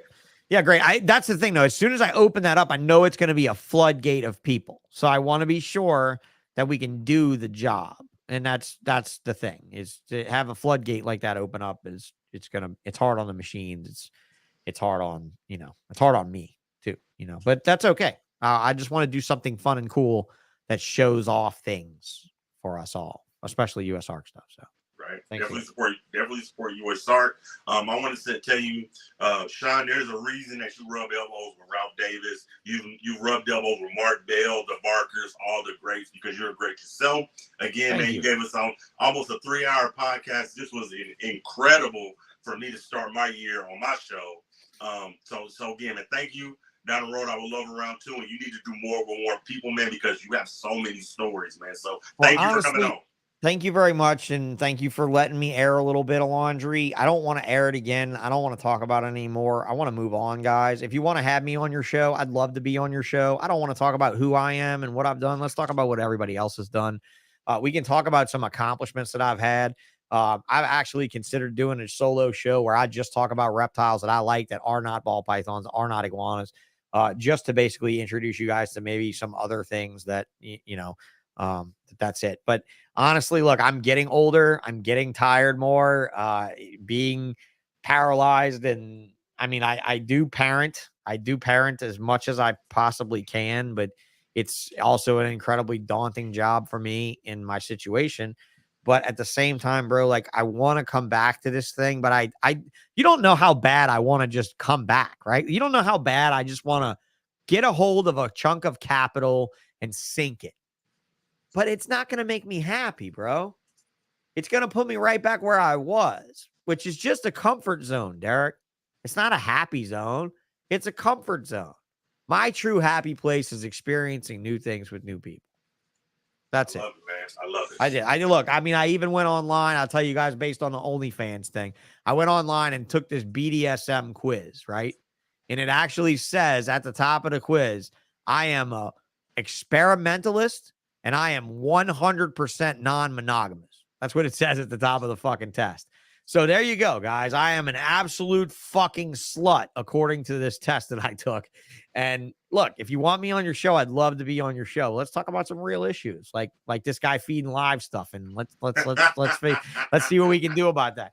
Let's see if we can appease the Karens that pay $9.99 to curse out the guy with the mic and the headphones looking like a pro, right? And that's it, bro. You keep doing this shit, you better get a mic and a pair of headphones or else. Oh, that's the plan, man. That's the plan, man. I got to get up my level like you, man. So, man. On the level, bullshit. You got 30,000 subscribers. You had my game. You listen, man. I'm telling you right now, the money comes with it. It's no problem. Buy the gear. Buy the gear. Don't worry about it. Put it on a credit card right now. Buy a Roadcaster. Look, Roadcaster 2. Well, here it is right here. Roadcaster 2 Pro. Buy one of these. Don't buy this microphone, bro. Buy the pod mics, $100. Get that shit. Get that shit. Spend $1,000 on your production, and you will not look back from that $1,000. That $1,000 is that. Anybody that's listening to this, you want to start a podcast? My friend, what do you think about a Hognose podcast? My friend Nick Markham wants to start maybe a Hognose podcast. Do it. And I was like, that's a great idea, bro. You should do it. And again, $1,000 gets you there. Pro, sounding like a gangster, sounding amazing, sounding clear to where your customers, your listeners can hear what you and your guests have to say. And that's it. Thank you, man, for having a good show. Thanks for busting your ass. Keep busting your ass. And don't make us look bad. That's all I have to say to you. Don't make us look bad. Please don't make us look bad. I make myself look bad enough by myself. I don't need somebody else helping me. I love it, man. Great advice, man. I appreciate you for being here. You have a good night, all right? You too, man. Thanks a lot. Sorry, I hope it wasn't too much of a monologue. I know I get a little carried away. Oh, you're good. You're good. We had you hanging out. Am I hanging out for you or what? Yes, stay backstage. I'm gonna hang out for you, but we got to be off camera, right? Yeah. All right, no problem. Thank you, guys. I love you very much. I don't know if I'm doing a show tomorrow or Friday this week. I think I might take the week, but I don't know. We'll see how it comes out. I got 87 likes on my last podcast, and this one got almost 200 likes, man. So fucking they right. really like you, man. Fucking right. No, they really like both of us. Come on. It's not. All right, dog said thank you for another live stream. We're getting ready to go. So stay backstage. I want to thank you backstage, okay? You're absolutely there, bro. What an awesome way to start my New Year's, man. We went and we got the Ball Shit podcast. There's so much history behind Sean, man. A great guy. He's rubbed elbows with everybody, man. So until next time, we're gonna go ahead and end this, man. But before we go, I gotta show some love to the sponsors, man. So without further ado, we always got to shout out Dan, man. Make sure you go check out Mile High Mutation, some really amazing snakes. Hit his Instagram, hit his Morph Market. He's producing some real beautiful stuff. Shout out to Morph Ambitions, man. He's supporting the channel, man. I appreciate you. He's producing amazing snakes as well. But the nice thing about him, he's not just producing snakes. He sells cypress mulch too. So hit him up for your cypress mulch needs. Check out his Instagram and his Morph Market. All-around great guy. And we can't forget Paul over at Large Marge Morse. He's not breeding anything yet, but he's acquiring some real heavy stuff, man. So when he does start breeding, he's going to be producing some amazing things. So check him out. See what he's got up his sleeve, man. And, of course, we got to go to Canada. Shout out to Mike, man. I love you, brother. MKL Exotics. He is a Canadian hog-nosed breeder producing some amazing stuff. I love you, brother. Thank you for supporting the channel, man. And last but not least, he's not a breeder, but he's a heavy supporter of our community, man. Fries Critters. Hey, brother, I appreciate you being a sponsor, man. Thank you so much for supporting my dream. Y'all go over, y'all smack that like button on his Instagram. He has some amazing animals too, man. So shout out to Fries Critters, man. Without further ado, man, this is Big Reptile Talk. I appreciate everybody that was here, man. We had upwards of 60+ people in here tapped in to see what Sean was talking about. Before we go, Elise, I'm joining, man. Hey, I love you, Elise, man. Thank you so much, man. Before we get out of here, man, we had, like I said, 60+ people tap in to see the history, man. So until next time, man, this is Big Reptile Talk, and I'm out of here.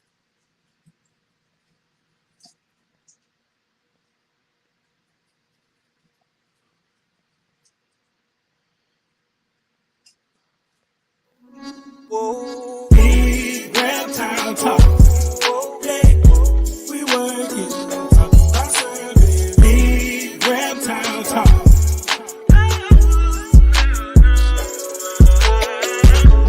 When it comes to talking about snakes, yeah.